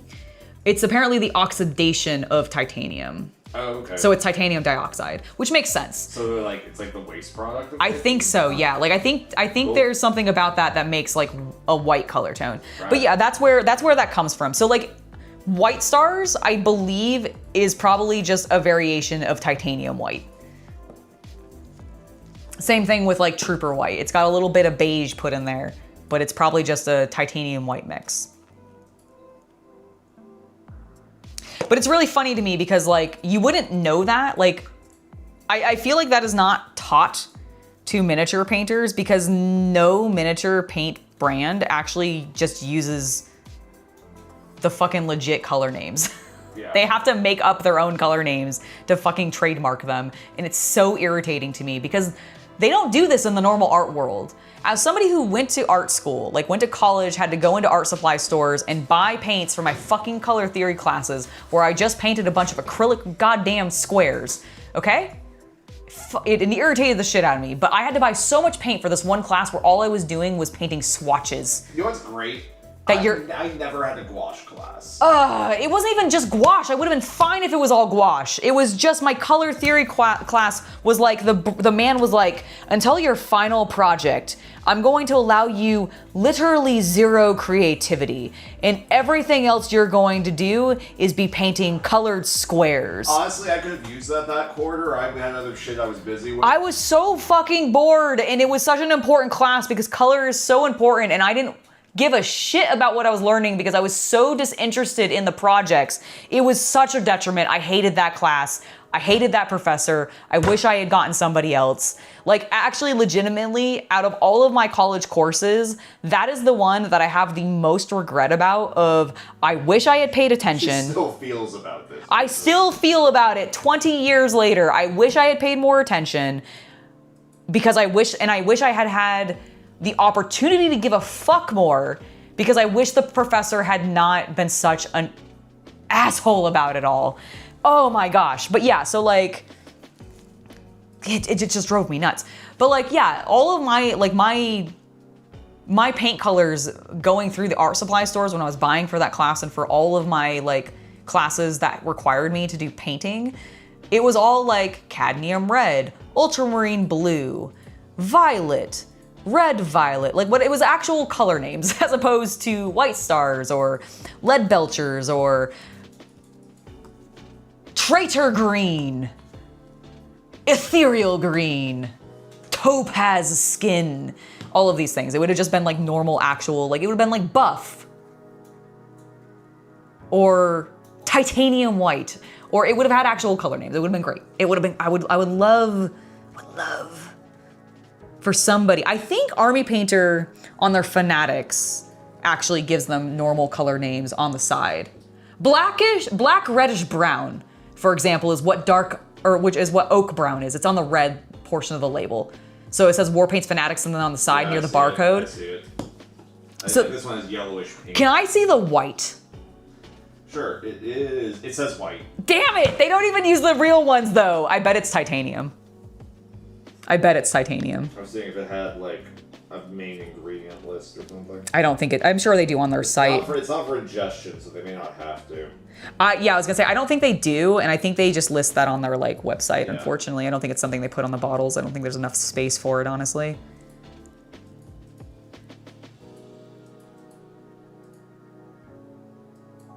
But that's like the closest I've seen a miniature company actually like cut out the bullshit and just call their colors by real names so that they're actually identifiable. Because like on something like this one, for example, the red I used on Tallgeese, it's called Hellspawn Red. So at least it tells you it's a red. What really pisses me off, and okay, like this one. Kronos flesh. What the fuck does that mean? It means it's the flesh of Kronos. What does that mean? It's the flesh of the god of time. What is he's a god. What does his flesh look like? It could be pink for all I know. Like that color. But that's what I'm saying is like if you just told somebody Kronos flesh, they could be. I'm trolling. I know you're trolling, but I'm trying to actually just illustrate how problematic this is for the companies or for as the artist not knowing what the fuck they're grabbing.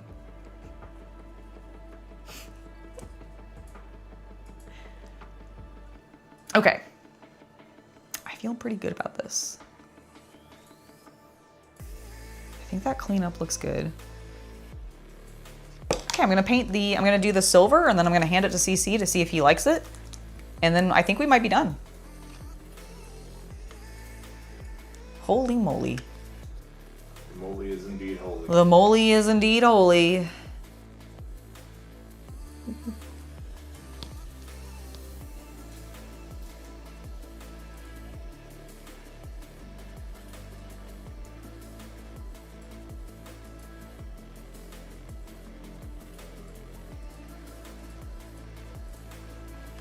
I need my reference real quick. My rant concludes.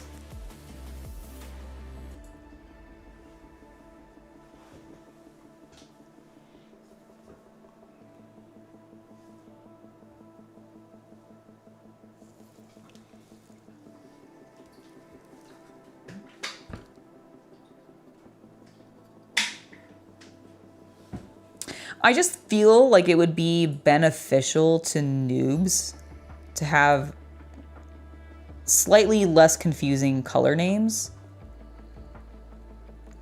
Especially... Most people don't have an art background, though. That's why I think it would be more beneficial if they would have slightly less confusing color names. Because most colors will still give you an indication of like, it's a blue, it's a violet, it's a red, it's an orange, it's a green, etc. And a lot of colors don't do that in miniature painting. And I also think it would be incredibly helpful for anybody that's, I don't know, colorblind. Okay, sorry. Like it really actually drives me nuts. I'm really sorry. Oh no, it's totally fine. You don't have to apologize. You don't have to apologize. I'm more just talking to like these companies and being like, you guys are making it infinitely more difficult for noobs to get into painting because you're not making it easy for them to like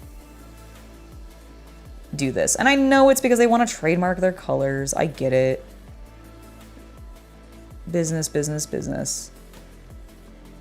have you considered business? You know, you're right. I hadn't considered money. I had not considered money. Money. No, I hadn't actually considered money. I'm so sorry. It's how ridiculous of me. Very. I wasn't thinking capitalistly enough.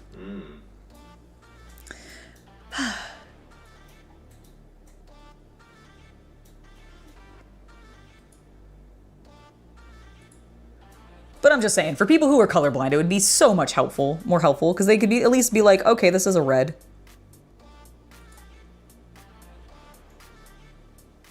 I may not know what that actually looks like because I can't see red, but this tutorial has told me, hey, use a red. You see what I'm saying? Dude, GW is one of the worst about their color names, and they very much do it simply so they can trademark their shit.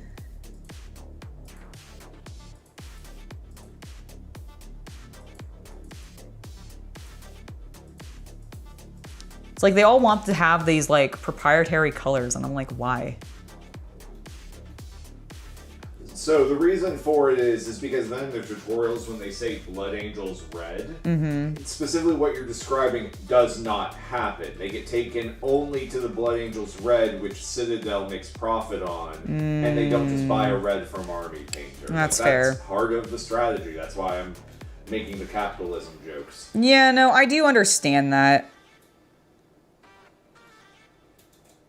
That's fair. I think it's a practice that I don't agree with, even though I do understand it, and I don't actually think it's. Oh, that's fair. Absolute. Like I think the problem is, and I think the reason I feel bad about it, a little bit of and everything is because I don't actually. I don't actually think the general concept of why they're doing it is wrong. I just think on a beneficial level for all players and people who wanting to get into a medium and hobby, it's incredibly limiting and detrimental.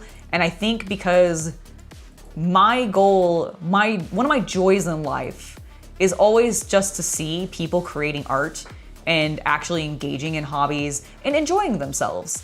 And then sharing that joy with other people, because I feel like sometimes we don't share our joys with each other as much as we share the trauma and the tragedy and the hatred, right? There's a lot of that out in the world right now. So seeing people like actually being able to express their joys and love of creating art and which I think is meaningful to human existence.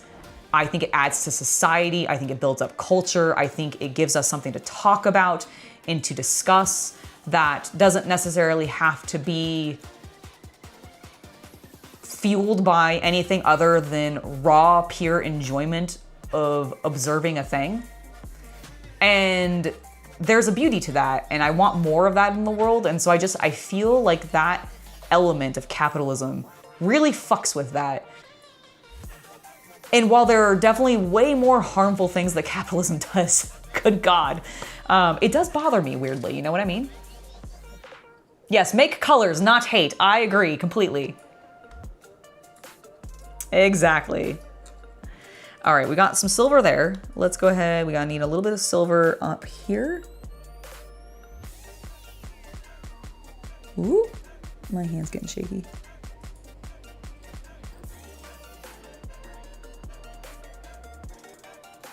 There we go.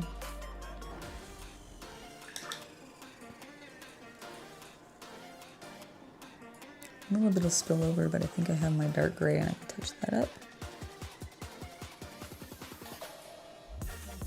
Cool. Good. And then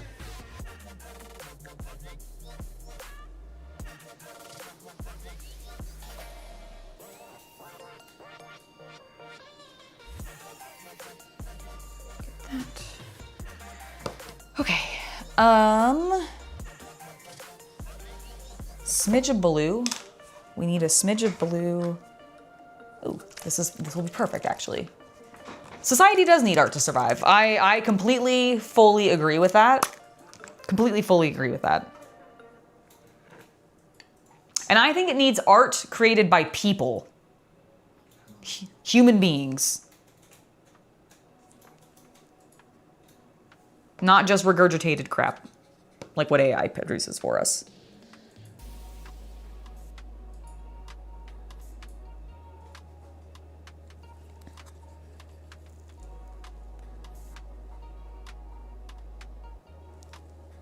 There we go. Blue eyes. White dragon. Yes. No, he's blue eyes Tallgeese. He's not a dragon. He could be a dragon though. Maybe he's a dragon in our hearts. Screw you, rules, I have money. That's Kaiba. Who has the blue eyes white dragon? Yep, you're right. You know, maybe he will wanna, do you think he'll want a Tallgeese? Of course. But he has a dragon mech already. You know what, you're probably... He has a mech shaped like a blue eyes white dragon. You think so? No, he does. Oh, in the show? Yes. Oh, I apologize. He's Seto motherfucking Kaiba. I didn't know. I didn't realize that he had A dragon mech shaped like the Blue Eyes. Why? When did they do... Excuse me! Excuse me! Did you just ask why Seto motherfucking Kaiba has a mech shaped like a Blue Eyes? Yeah, when did they have mechs in Yu-Gi-Oh? And why was A lot of it, actually. Why was he using it? They have mech battles? Yeah. When? Really? Actually? I mean, in the sense of they have, like, things fight, yeah. Oh, you mean like, wait, so, wait. Okay, back up. Are we talking that there is a Blue Eyes White Dragon mech card?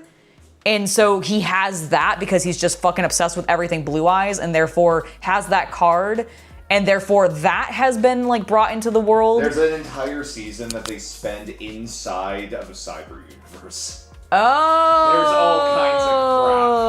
Oh my god. So, Rob, this is actually the Tallgeese. And it's so funny that you think it looks like Tau because I always think Tau look like Gundams. But this is the MS006 Tallgeese, I think. It's the first one. We're almost done with it. I need to do silver on the gun, and that's basically it. I based it in like a green because I accidentally poured that color onto my palette the other day, and I didn't want to waste it. But it's not actually supposed to be that color.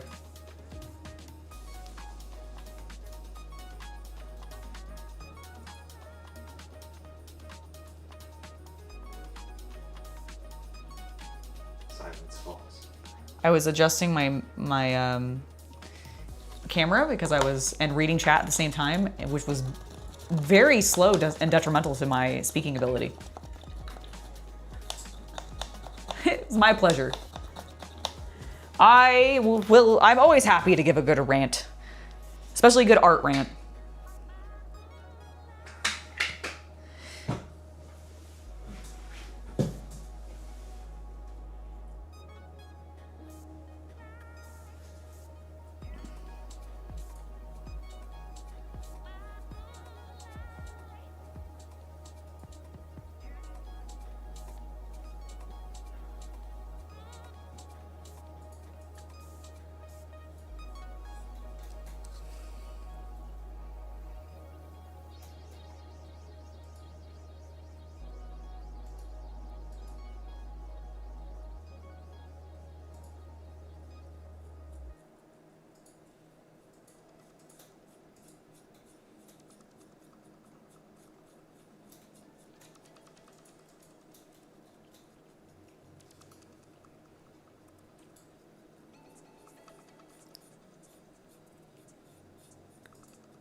You know, when we first got into, or when I first got into Warhammer and we were buying like my first paints or whatever, I do remember thinking to myself, wow, it's weird that it's called Ultramarine Blue, but they literally don't use any of the other normal colors of names. It always bothered me that GW did that. And we're like, we're gonna use this one random normal name. And I know it's because they literally have the Ultramarine Marines. So I get why it happened, but it was like so weird because they are the flagship chapter. So it really set this expectation of like, oh, so are the other ones like cadmium or red Marines or something like that? And no. No, they are not. Don't be a fool.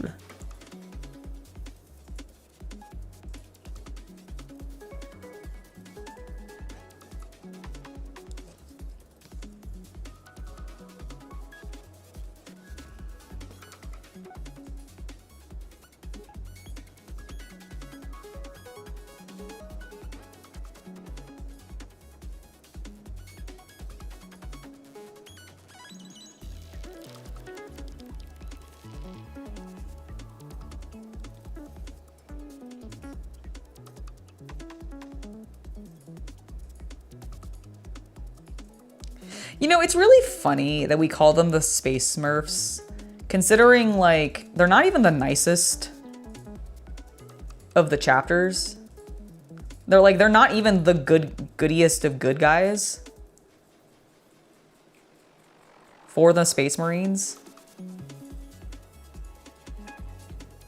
They're just the most Roman.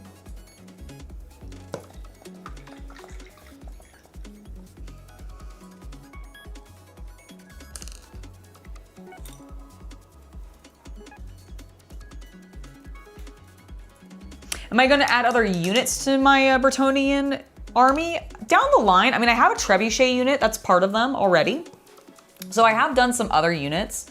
But for right now, the main focus is predominantly on the Knights of the Realm unit. Mostly just because I find them incredibly cool and exciting to paint.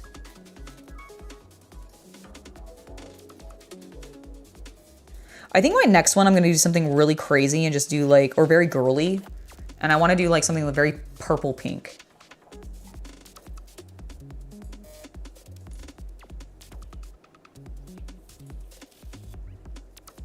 Because I think that would be fun.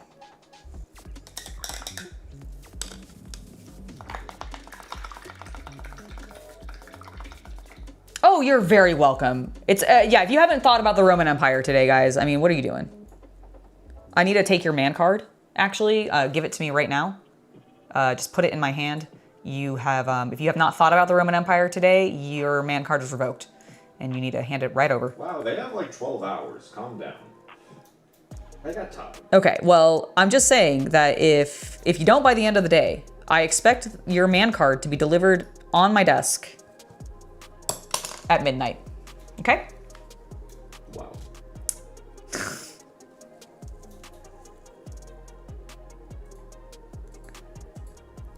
Especially if instead you think about those filthy Greeks. I have no idea if that's actually a thing. I just wanted to throw out a random other country that I knew would have been warring with Rome. Random Greco racism. Today. Yep. Some random Greek versus Roman, like a hostility. Yeah, basically a Knight of Slaanesh. Basically, that's exactly the vibe I was wanting to go for. You understand precisely.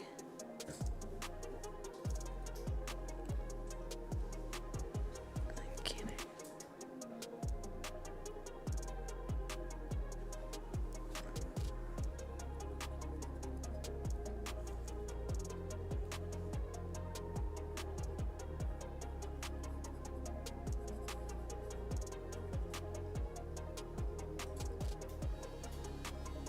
This is like genuinely one of the smoothest metallics.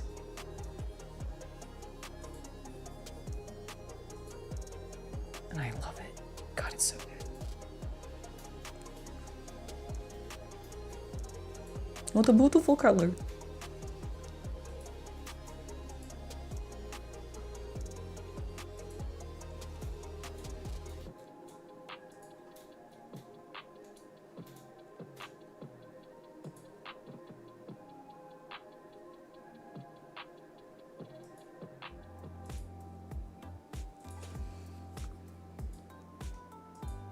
Does the Italian take credit for Greek fire? I have no idea. What about us Celts, Angela? You can think about Celts, but I mean, you have to still think about the Romans, right? I mean, they have, unfortunately. They did conquer you. Wow.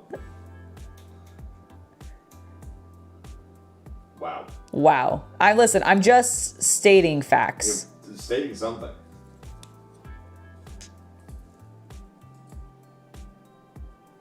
Angela's getting controversial today.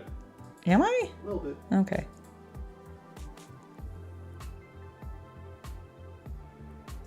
Listen, none of us can help what happened in ancient Rome and Greece. Unless you secretly have a time machine that you haven't told me about, in which case, how dare you hide this information from me? You will be punished. I know. By Zinch. Not again. Yeah, he's coming for you. And to you. He's coming for you. My cloaca aches. Your cloaca? I mean, after Zeech, yeah. Yeah, that's fair. That's fair.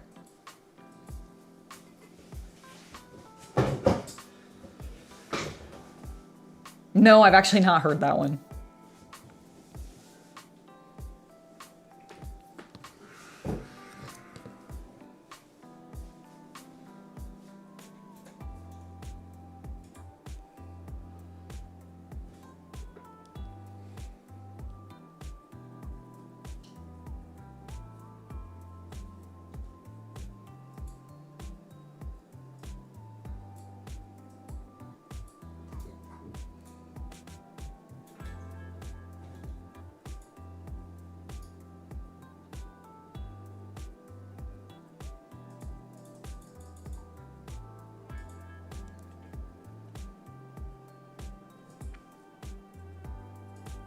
I think I've got all the green covered. Think we're looking good.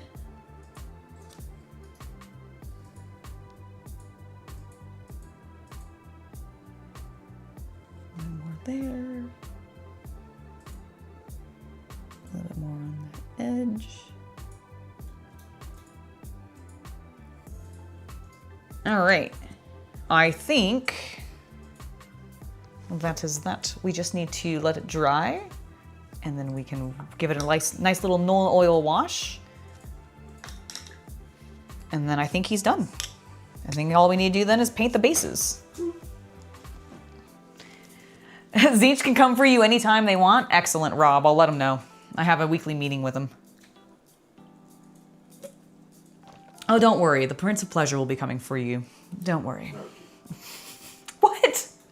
Don't get us, like, in trouble. I'm not. I'm just listen. I'm just conversing with chat. Yeah. Havman, thank you so much for the $5 donation. You and CC are the absolute best ever. I love your and CC's rants. I'm very much a noob, and I have and continue to learn so much. I love learning from you both. Well, thank you, Havman. Very much appreciate it. Thank you for the $5 donation and the very kind words, especially. You know what? Actually, while we're waiting for that to dry, let's go ahead and bring the Leos over here. And I'm gonna pop him off of his stand, and we're just gonna go ahead and paint. We're gonna start working on painting the stands.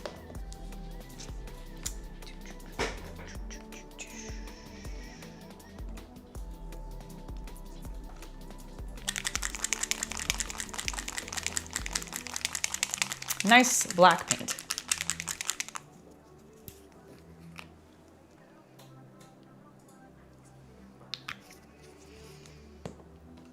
Large brush.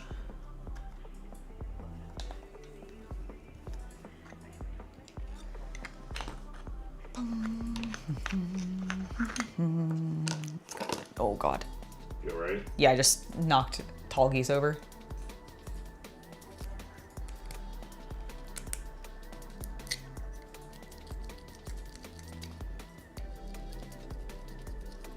Okay.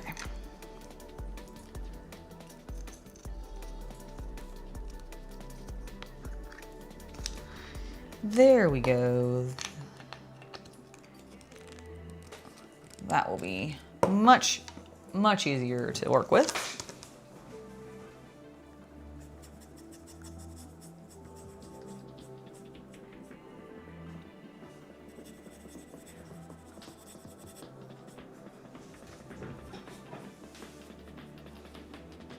And all I'm gonna do is just paint the bases black for right now. The reason I'm painting them black instead of doing something a little bit more interesting with them is because I don't know yet if we are going to keep these miniatures on these bases or if they are going to end up getting transferred to some hex bases when they finally release the actual game for Gundam Assemble. The game itself is supposed to be played on a hex grid. And according to the pictures we've seen of the starter sets, I believe, that are coming out for the set, it shows the miniatures on hexes. So it's very, very strange to me when these were kind of intended to be just demos or previews basically of why they didn't just give me a hex grid for my base. which would have made a lot more sense. Just saying. But it is what it is, so we're gonna keep them on the round bases for now. If we don't end up putting them on hex grids, I actually will probably do something cooler with these bases down the line, but that's why I'm just keeping them black for right now, because I figure it'll be easy to swap it to do something more interesting later, especially since all of them pop out of their bases and we don't have to really worry about it. I stupidly attached that to that base or to that topper, and now I don't want to touch it because it's still wet, so I'm gonna just hand hold this one.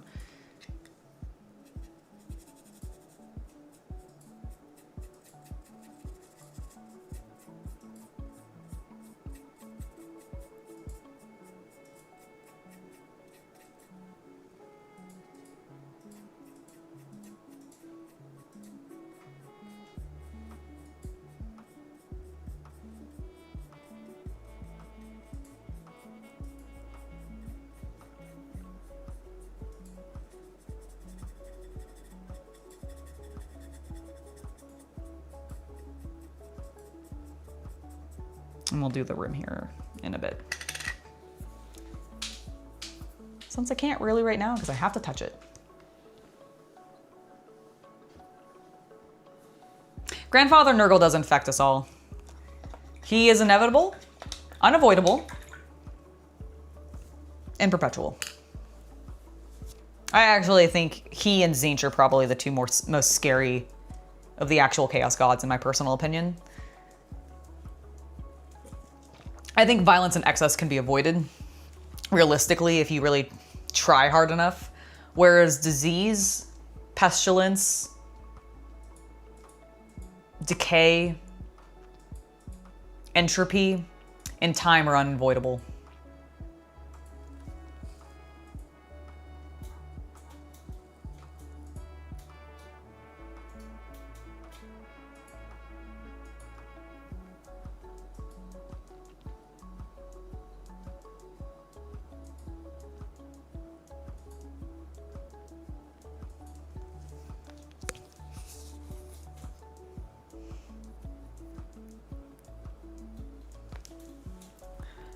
Welcome back, Justin. Can I touch you? Probably touch your foot at least. All right. All right, Tallgeese, lay there. I'm gonna paint your, do I have putty somewhere? Probably. Let me paint your base black. Yours is the one that actually needs it the most because it got primed in white. You got primed in white.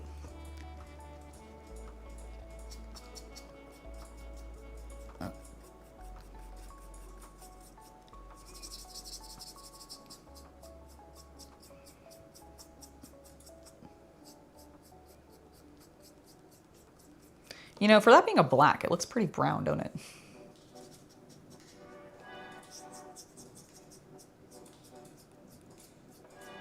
It's because there's no such thing as true black. Whoa, how did that happen? You all right? Yeah, I moved my brush in a particular way and it just started taking like a paint back off, like in a really distinct, like obvious line. It was weird. I think I had like a piece of like hardened paint stuck to the bristles. Scratch. Yeah, and it scratched it. It's not that big of a deal. It's on the base. I'm gonna touch it up anyways, but like it's gonna have to do a second coat. But it was it was just strange. It was more dramatic than I think I'd ever like seen that happen, or at least in a long time.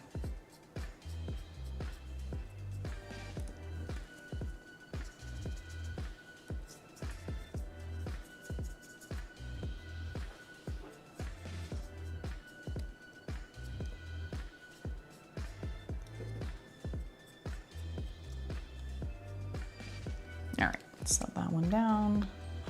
Go back to our Leo base. Do one more.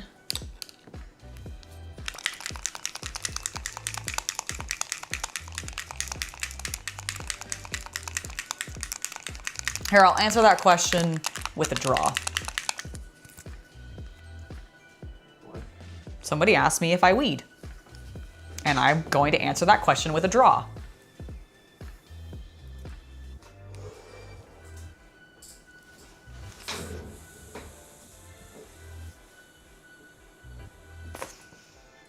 Definitely not.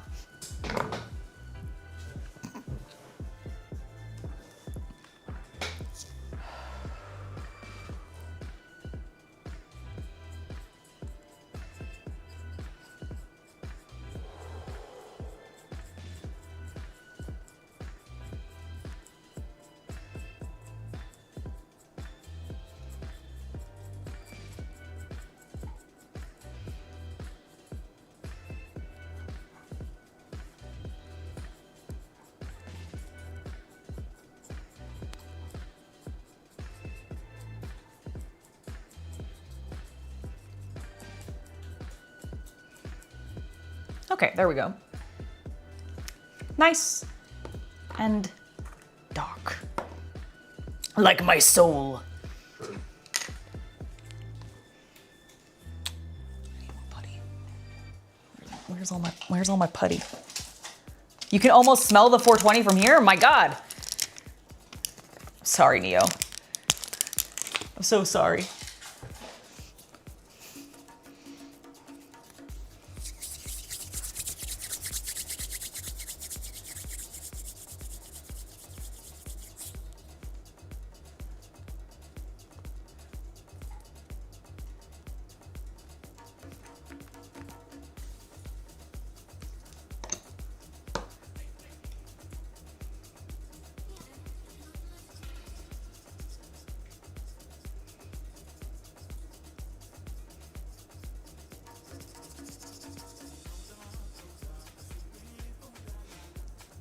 There we go. This one's almost done. Can get the rim now because I have it on a base.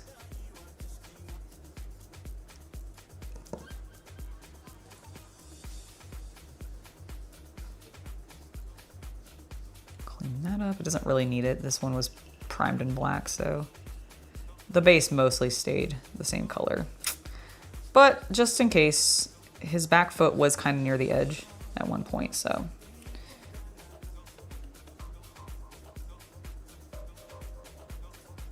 Okay, that feels good. And now we just need to wait on Tallgeese's base. Do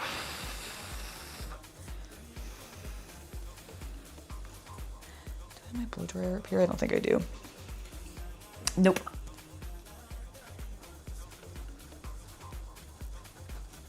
Good night, Craig. Thank you so much for being here. It was lovely to have you in chat, as always. Am I into Critical Role? Not really. I've listened to a little bit of the first season, like their OG season, or not the OG season, but like I guess the OG campaign post that one guy not being in it anymore, because I know there was like a character. Yeah, the Mighty Nine. You listened to the Mighty Nine. Yeah, I listened to the Mighty Nine. I listened to the bulk of the Mighty Nine campaign, or at least like half of it. My problem is and this is just a me thing. I have a really hard time paying attention to people just role playing. Yeah, we've never been a big RPG podcast fan pair. Yeah, like I've tried listening to it both with Chaos Cultist as like a couple to just like as something we do to like chill out at night. And we got through some of it, and then I even attempted to continue to listen to it while I was like back at my old board game job, where I was where I was buying for the board game store that I worked at. There was a point when I was doing my stuff upstairs, and I would put Critical Role on for that. But I ended up having to just constantly go back because I would get sidetracked and like not pay attention to what they were saying. And then I would refocus because they could get louder or whatever. And then I'd be like, I have no idea what's going on because I wasn't paying attention for the last half an hour. And then it turns out that actually that half an hour was like the last 2 hours. And so I just kind of gave up because I didn't want to keep backtracking on myself. So no, not really big, like unfortunately Critical Role fan. Like I love what they do. I love the concept. I just don't listen to it. It's not my thing. Commander HHL, thank you so much for the 1 month of membership. Love the content UNCC give us, all the love you guys. Love the content UNCC give us. Also, love all you guys in chat. Also, can we look forward to Orktober? Ooh, okay, so Orktober. I have been thinking about for my streams. I don't know if this will be a video specifically, but at least for my streams, I wouldn't mind working on some orc stuff. I also have, and I've been wanting to do this for years, and the workshop is finally in a more set up space, and I might move us down there to do it because it'll be a lot of adhesive gluing, and I need to get more adhesive for it because I don't have the proper stuff for it right now. I'm almost out of my normal super glue and such, and I definitely need normal super glue for this because the plastic stuff won't work. But I have this beautiful, gigantic resin orc airship. It's actually an orc pirate ship. Air pirate ship. Yeah, it's an air pirate ship that I got from Cromlech years ago. And I have never done anything with it because it's just gigantic chunks of resin. And I frankly have worked a little bit with resin gluing a little bit, but it's always been really finicky. So I haven't done much with it, but it's been like on my list for years. And frankly, at least assembling it on stream over like maybe a stream or two could be very cool. So I will definitely try to fit in something Orktober related in the streams at least during this holiday season, because it's a great time of the year. I love Orktober. I can't wait to be seeing my Instagram feed flooded with Orktober stuff, because frankly, I've already seen like people talking about it a little bit. So very, very excited to do some stuff with it. Hopefully that will be something we end up doing. Yes, we're gonna take to the skies. Whoa! It's actually, oh God, it's so cool. I don't know if they still sell it. I assume they do. I can't imagine why they would discontinue this model. It's like genuinely a brilliant model. And it is a official, like you can use it in a Games Workshop's like armies. I just don't remember what exactly it represents specifically. But basically Cromlech for like a couple years ago, and I think they still add to it, and they probably still do this. I just haven't looked specifically recently. But like Cromlech would do really cool orc themed, and they didn't just do orc stuff, but their orc stuff was always like, in my personal opinion, like their highlight product.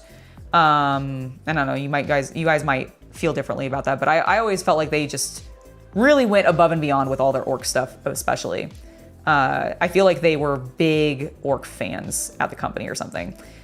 But the point is they have these really, they piratified the entire like orc army list and made them pirate versions. And you can buy that and do basically a pirate, like a freebooters basically army via Cromlech, and it's really cool. And that's what this was part of. So I can't remember exactly what unit it's meant to represent specifically, but I do remember it is actually a 40k unit. It's just an alternate sculpt for one that is very piratey themed. And what's really cool is it comes with a fuck ton of orcs to put on it too. Like it wasn't just the boat. You got a bunch of orcs, like you basically got the crew. So super, super cool stuff. And I would love to do something with that. So maybe that's what we'll do for some streams, is I'll start building that.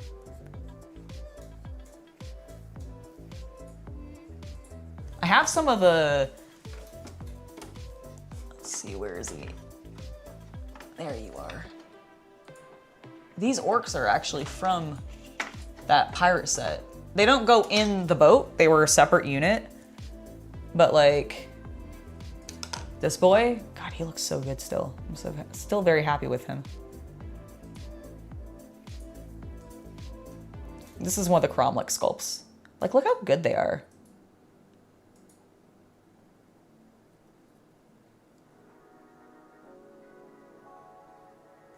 Man, his jacket came out clean.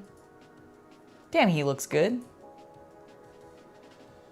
Rawr. Yar! You are! It's like adding wah into the yar. Or yar into the wah, I guess. All right, I think Tallgeese's base is gonna need one more layer.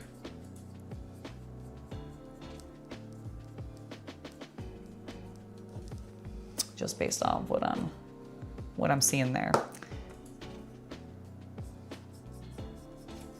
Everybody else is pretty good. I got some feet impressions. Whoa. From when the... Let's not be talking about feet impressions on YouTube now. Whoa, not foot pics. I'm talking about, I found a Sasquatch. Not actually. You can just see where the Leo was standing. See it?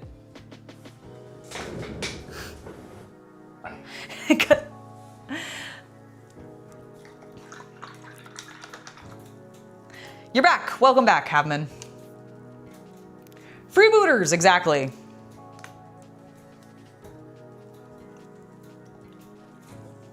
An entire army of them. Are we still getting Vampire Coast? Wait, officially? Like from GW? Are they bringing the pirates to... Not that I've heard of. Not that I've heard of. If Cromlech's doing a Vampire Coast like run, that's sick as hell and I hadn't heard about it. But that's really exciting if they are, because I think Vampire Coast is really actually fucking cool. And it's one of my favorite factions, and especially Total War Warhammer 2. I haven't played as like Silostra or Noctilus or anything like that as much in 3. Have you played as Noctilus much? Did you ever do any? I haven't actually. Okay. I need to go back and try them again. Cause yeah, like I feel like we haven't played with the Vampire Pirates since 2, but in 2 they were really fun to play as. I loved Silostra. I think it's partially because I have a weird fetish for the Bretonnians, and she was Bretonnian. Why am I obsessed with them? God, everything about the old world comes back to the Bretonnians for me. It's so funny. I really should have run them when I was first getting started in fantasy. All right, you're good. Let's get you.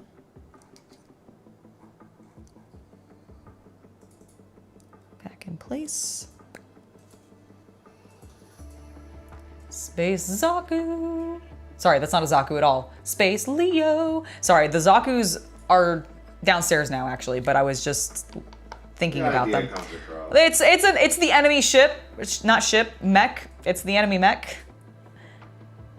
Leos. I actually really like the purple Leo. It came out great. Okay, his base needs to dry. This base is dry. Let's get the walker back on. Now you can't really tell where he was standing because he's back standing exactly where he was. He looks good. I'm gonna rotate him a little bit so he's more centered. Love it. Okay, Tallgeese. Can I stick your foot in that and will you be stable enough? Not really. If I stick your foot in that one, will you be stable enough? Yeah, I think so. When you're actually like mounted, yeah. Okay, cool. Wash. All we need is a lovely non-oil wash on the gun and the other metallic-y parts that we painted, which is just a couple like random details. So mostly the gun.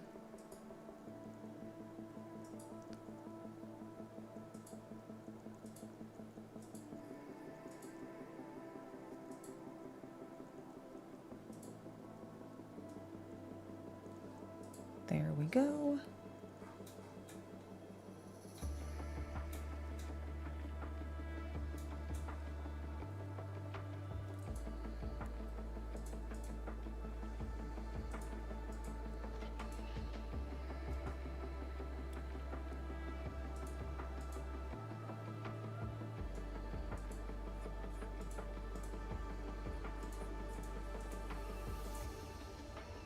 Okay, and now the other side.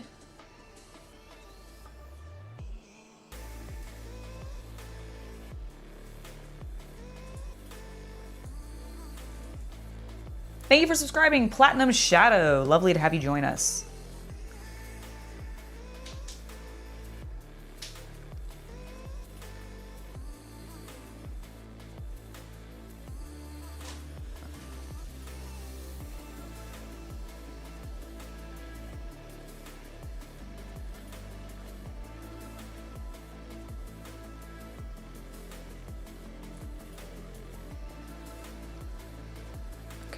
almost.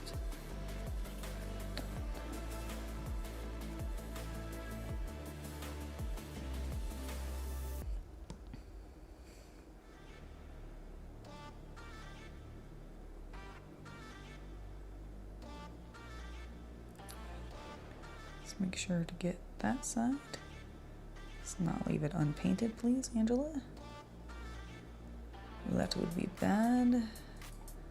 We have the drilled out barrow. Make sure to do the underside of that. Did you not paint the front of that? Idiot.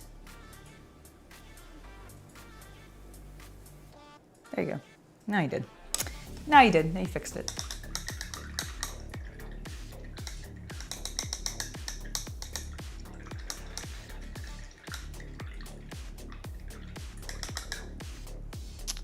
That is a hotly debated question, actually, like what actually defines a mech, depending on who you're asking. But in general, I think commonly, a mech would be something that has a cockpit that a human could then pilot it. I do think there are some mechs that have cockpits and can be piloted, but there are some that can still be automated, like they can do their own thing. But like Gundams, technically, I think are often qualified as mechs, not robots. Because a robot has an AI controlling it and doesn't have a cockpit, and therefore cannot be piloted from within. Whereas I think you could technically because modernly, we have robots that a person could override and take over, on the back end level, and start using a controller to control them. You know, like how Elon Musk does all of his AI human robots. But in anime and stuff, they can be completely self-autonomous and everything, or whatever. They have true AI. So that's the main difference, but it's really dependent on who you're asking and the genre.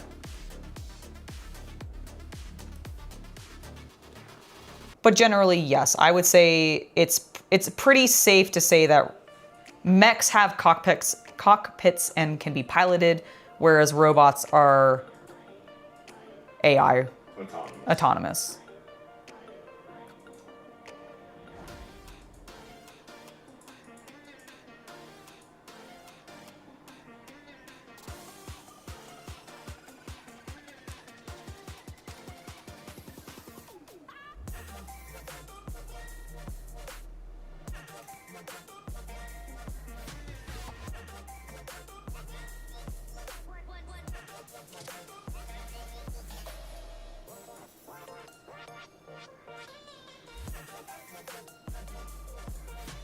Like Battle Angel Alita? It's a great movie, great series. Great manga.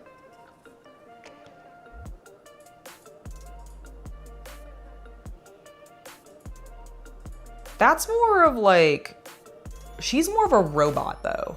She's not a mech. She's a cyborg. True, yes, she is a cyborg, you're right. Because she's still human originally. Wait, she is? Is Alita? I don't remember. That's what I'm trying to remember. Is cyborg when they're human originally, or is that? No, cyborg is a fully. Sorry, I'm getting android and cyborg swapped in my head as a Dragon Ball. That's why I was asking, because I was like, wait a minute. An android is a robot. An android is supposed to be Data. It from Star Trek. Yeah. It is the fully mechanized thing.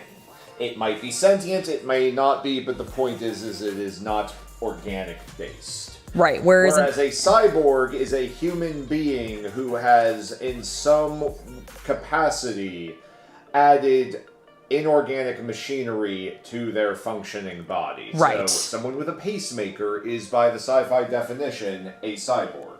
A person with a prosthetic limb is, by science fiction definition, a cyborg. Which is really fucking cool to me, by the way. By a very broad definition, glasses make us cyborgs. Because we have to have machines that make our biological functions better. Oh, was Alita born human? Okay. Okay. I couldn't remember, because it's been ages since I read the manga or watched the anime, and then I did watch the movie once. I was gonna say, I watched the movie once, like the live action movie version that they did with it, that has, what's her face, who's really fucking hot and hasn't aged like a day in like 40 years. Girl from the Labyrinth movie. Yeah, it's a chick from the Labyrinth, and I'm completely blanking on her name. But man, she's in that movie, and she's great. She's also great in Dread. She's also great in Sin City. She's also great in Sin City. You're right. She's great in No, I'm thinking of a different actress. Never mind. Okay. Do not recommend. What? He's not gonna get Neon Genesis Evangelion. No. Like, genuinely no. Havman, if you want to watch Neon Genesis, you're more than welcome to, but I don't think you'll enjoy it. Watch the modern movies. Just watch the modern movies. Don't watch it. Don't watch the original anime. It's esoteric as shit. Has like there were production. It's legendary within the anime community because the director of it had a nervous breakdown mid-production, which is heavily reflected in the way the story goes. And the show ran out of budget a few episodes before it ended. Mm-hmm. So they threw together a weird esoteric ending that it involves a lot of slideshow, like real-world photos. Yeah. And then they decided, because it was sort of a cult hit, they got enough budget to make a movie that was the true ending, because what it was revealed happened in the show was actually all within the main character's head as his psyche broke. Yep. Hence the weird animation. Yep. And then when we show everything that happened in reality in the movie, and it involves a lot of like esoteric Christianity interpreted through a Japanese Buddhist lens, and it is not necessarily the best done, but because it came out in 1995, it kind of hit like a weird acid trip, and so it's a cult hit forever. And it also had really hot chicks in it, which allowed them to market it really well. Yeah, it was kind of the birth of Moe. Yes, it was.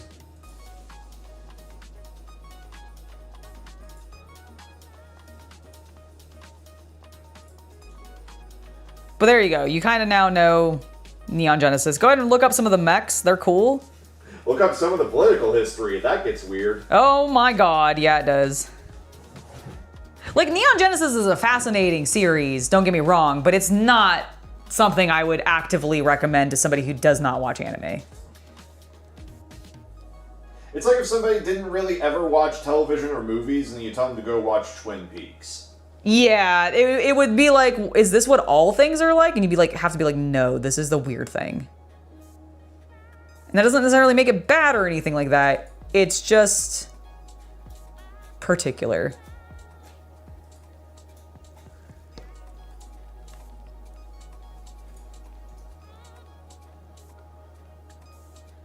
Oh, you're not starting a civil war. Don't worry, don't worry.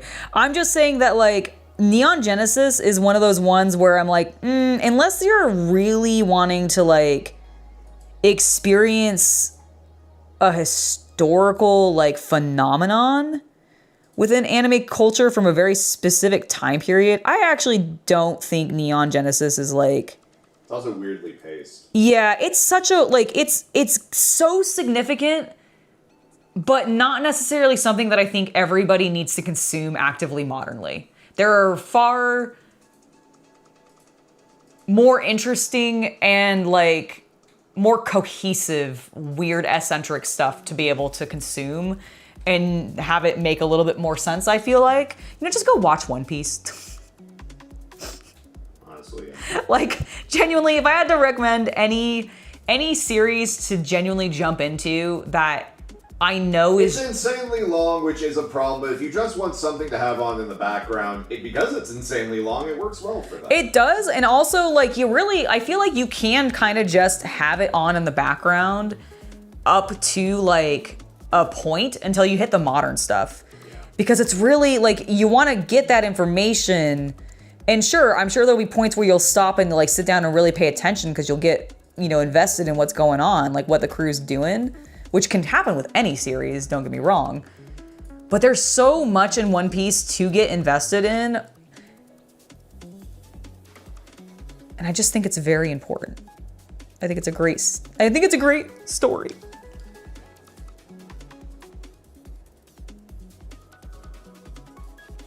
I still think of that video we watched of like Hassan and the Trash Taste crew. Oh God, let's not. I'm not going to. I'm not going. I know I tell you I don't want to be talking about politics on the channel, and you bring up goddamn Hassan Abi. You're right. Sorry. When we talking about One Piece just made me think of that and made me just go, I still can't believe I know why, so it's fine. Anyways, Pizza Cats, Samurai Pizza Cats? Hell yeah. Samurai Pizza Cats is great. SWAT Cats. You want SWAT Cats more? I mean, I don't know. I just heard about anime from the 90s and I remembered SWAT Cats. That's fair. Had the best fucking intro. Oh my God, SWAT Cats was great.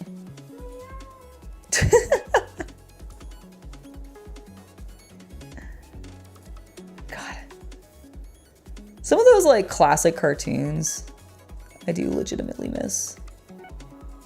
You know what I mean? Well, dude, I was like showing you cartoons you had never heard of the other day, and you didn't play PC games. I'm like, girl. I know, my childhood was like honestly sad and pathetic.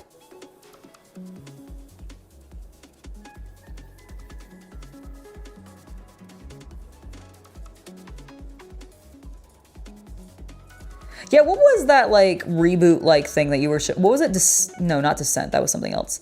Action Man? Action Man, is that what it was that you were showing me that looked like reboot? Yeah, Action Man. Dude, it fucking looked great actually. Like it helped. I mean, that was they're better animated clips, let's be honest. Well, I understand that, but I'm just saying that like I felt like it held up so well compared to some 3D animated stuff that I feel like has been made way more modernly, but was like in a particular style or just like really time locked itself. Mm-hmm. And that one weirdly didn't, which is so funny to me because like you would think that Reboot's style of animation would be sort of time locked. And in a way it is, but it's still like, I don't know, it just works. Because it's a style. It is. I think it is so stylized, but it does still read modernly very, very well. They just did such a good job with it. And I was very impressed.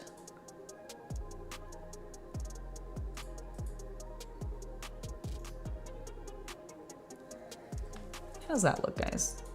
What do we think?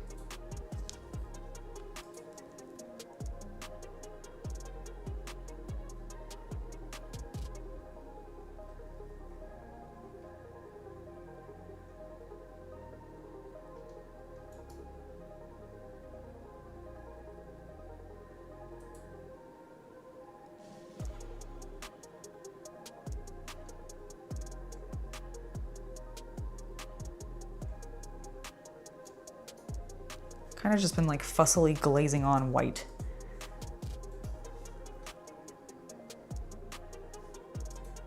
It's very silly.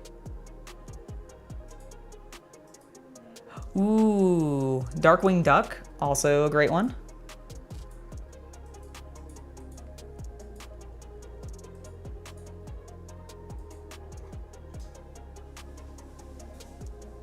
You know, one I'm really surprised is, did they ever reboot that one? I feel like they might have on Disney. Okay, because I was like, you know, honestly, one I'm kind of surprised they haven't rebooted.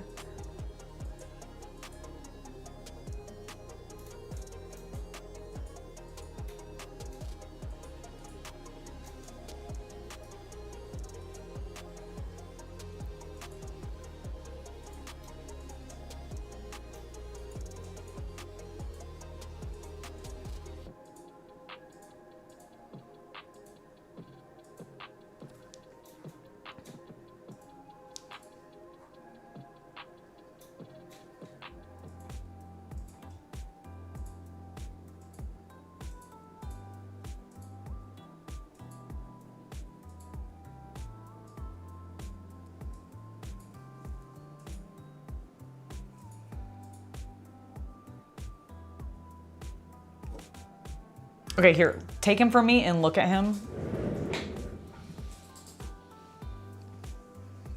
Because at this point, I think I'm just like fiddling. Like, I think I'm fussing for no reason. I think it looks great. Okay, specifically the shield. Like, does the shield look clean enough, but like sooty enough? Yes. Okay. Yes, Angela. It looks good. Excellente. Then I think the last thing I need to do is just do one more round of black on his base because it still is a little splotchy looking. Tailspin was also pretty good. Tailspin was also pretty good. And then we will be done for the day. But I'll be back this evening for a little bit more Silent Hill F. So much screaming. Hopefully there won't be as much this time. It echoes through my dreams. Oh no. Only a little. Oh, really? A little bit. Oh. Okay, guys, we gotta be a little extra quiet. No, it's just the rage. Yeah. Well, okay, we'll be a little. I thought I was a little bit better last time. Chat, you let her know if she was better. Was I better last time? Was I a little? I thought I was. I tried to be less rageful about my own failures. I hid downstairs, so it sounded worse. Oh, shit. Really? Oh, I'm so sorry. I was like, oh god. Oh god, I'm sorry. I didn't mean to. I swear, I'm just. It gave me flashbacks of when my parents used to fight. I was like, ah. Oh god. I was gonna go hide somewhere else. Oh. And the screaming happens. Okay, I feel really bad now. No. I'm using dark humor to cope. I don't deal with that well. Well, shit.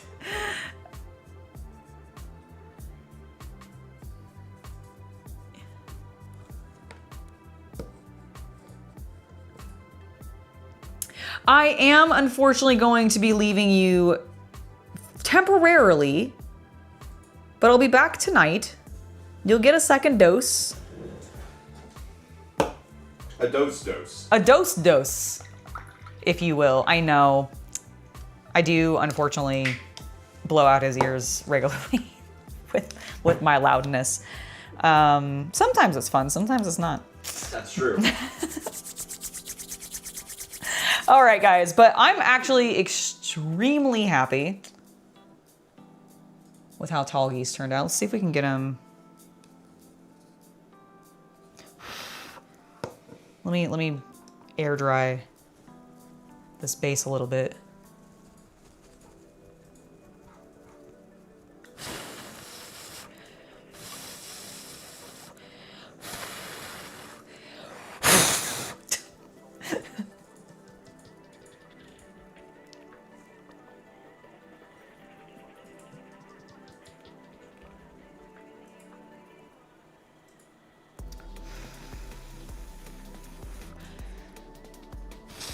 Yeah, I was like, I didn't feel like I was screaming quite as much last night because I was like, I have a fox arm. I'm badass suddenly. There was a lot of screaming about the fox arm. I do remember that. There was, okay, I was excitedly going like, I'm a fox.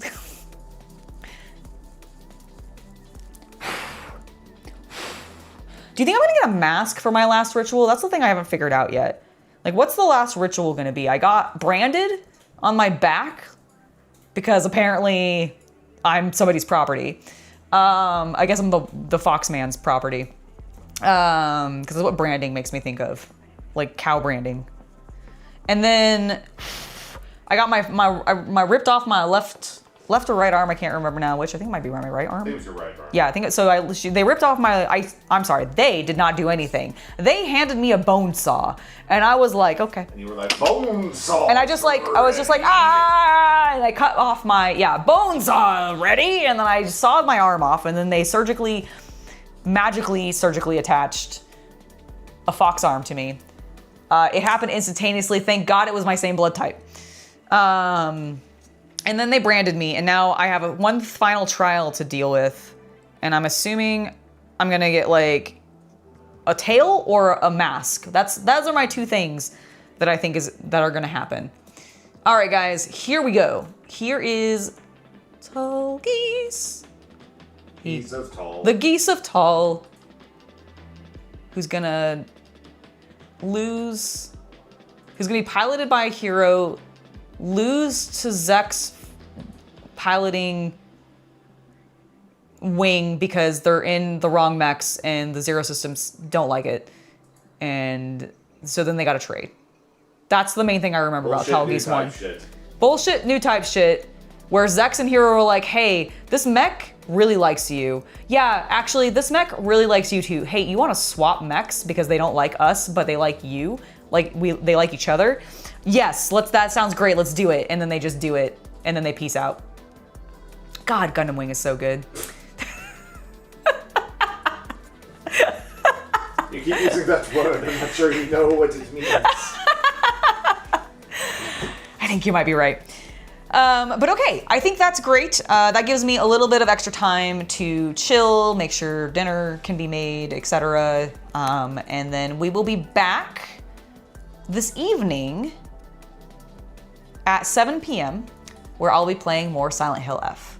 Because I do want to continue the game, and I would like to continue, or to finish it before moving on to something else. So that is the plan. I don't expect that we'll be finishing Silent Hill F tonight, but we'll at least make progress, is my hope.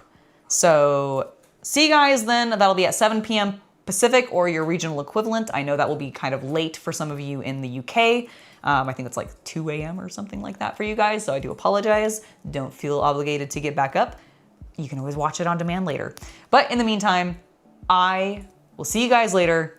See you at Silent Hill tonight. Prepare your earbuds. I'm sure I'll be doing some screaming, especially when I'm no longer, ripped with a wolf arm to be able to, or a fox arm to be able to slay all my enemies and crush their souls so they can't come back again. Man, I'm such a badass in that game right now. Not something I thought I'd say in a Silent Hill game. All right, guys, see you next time. Bye.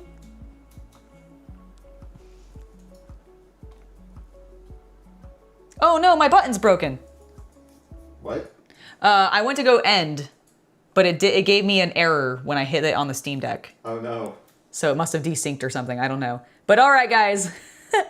Goodbye. Sorry. No, it's fine. Later.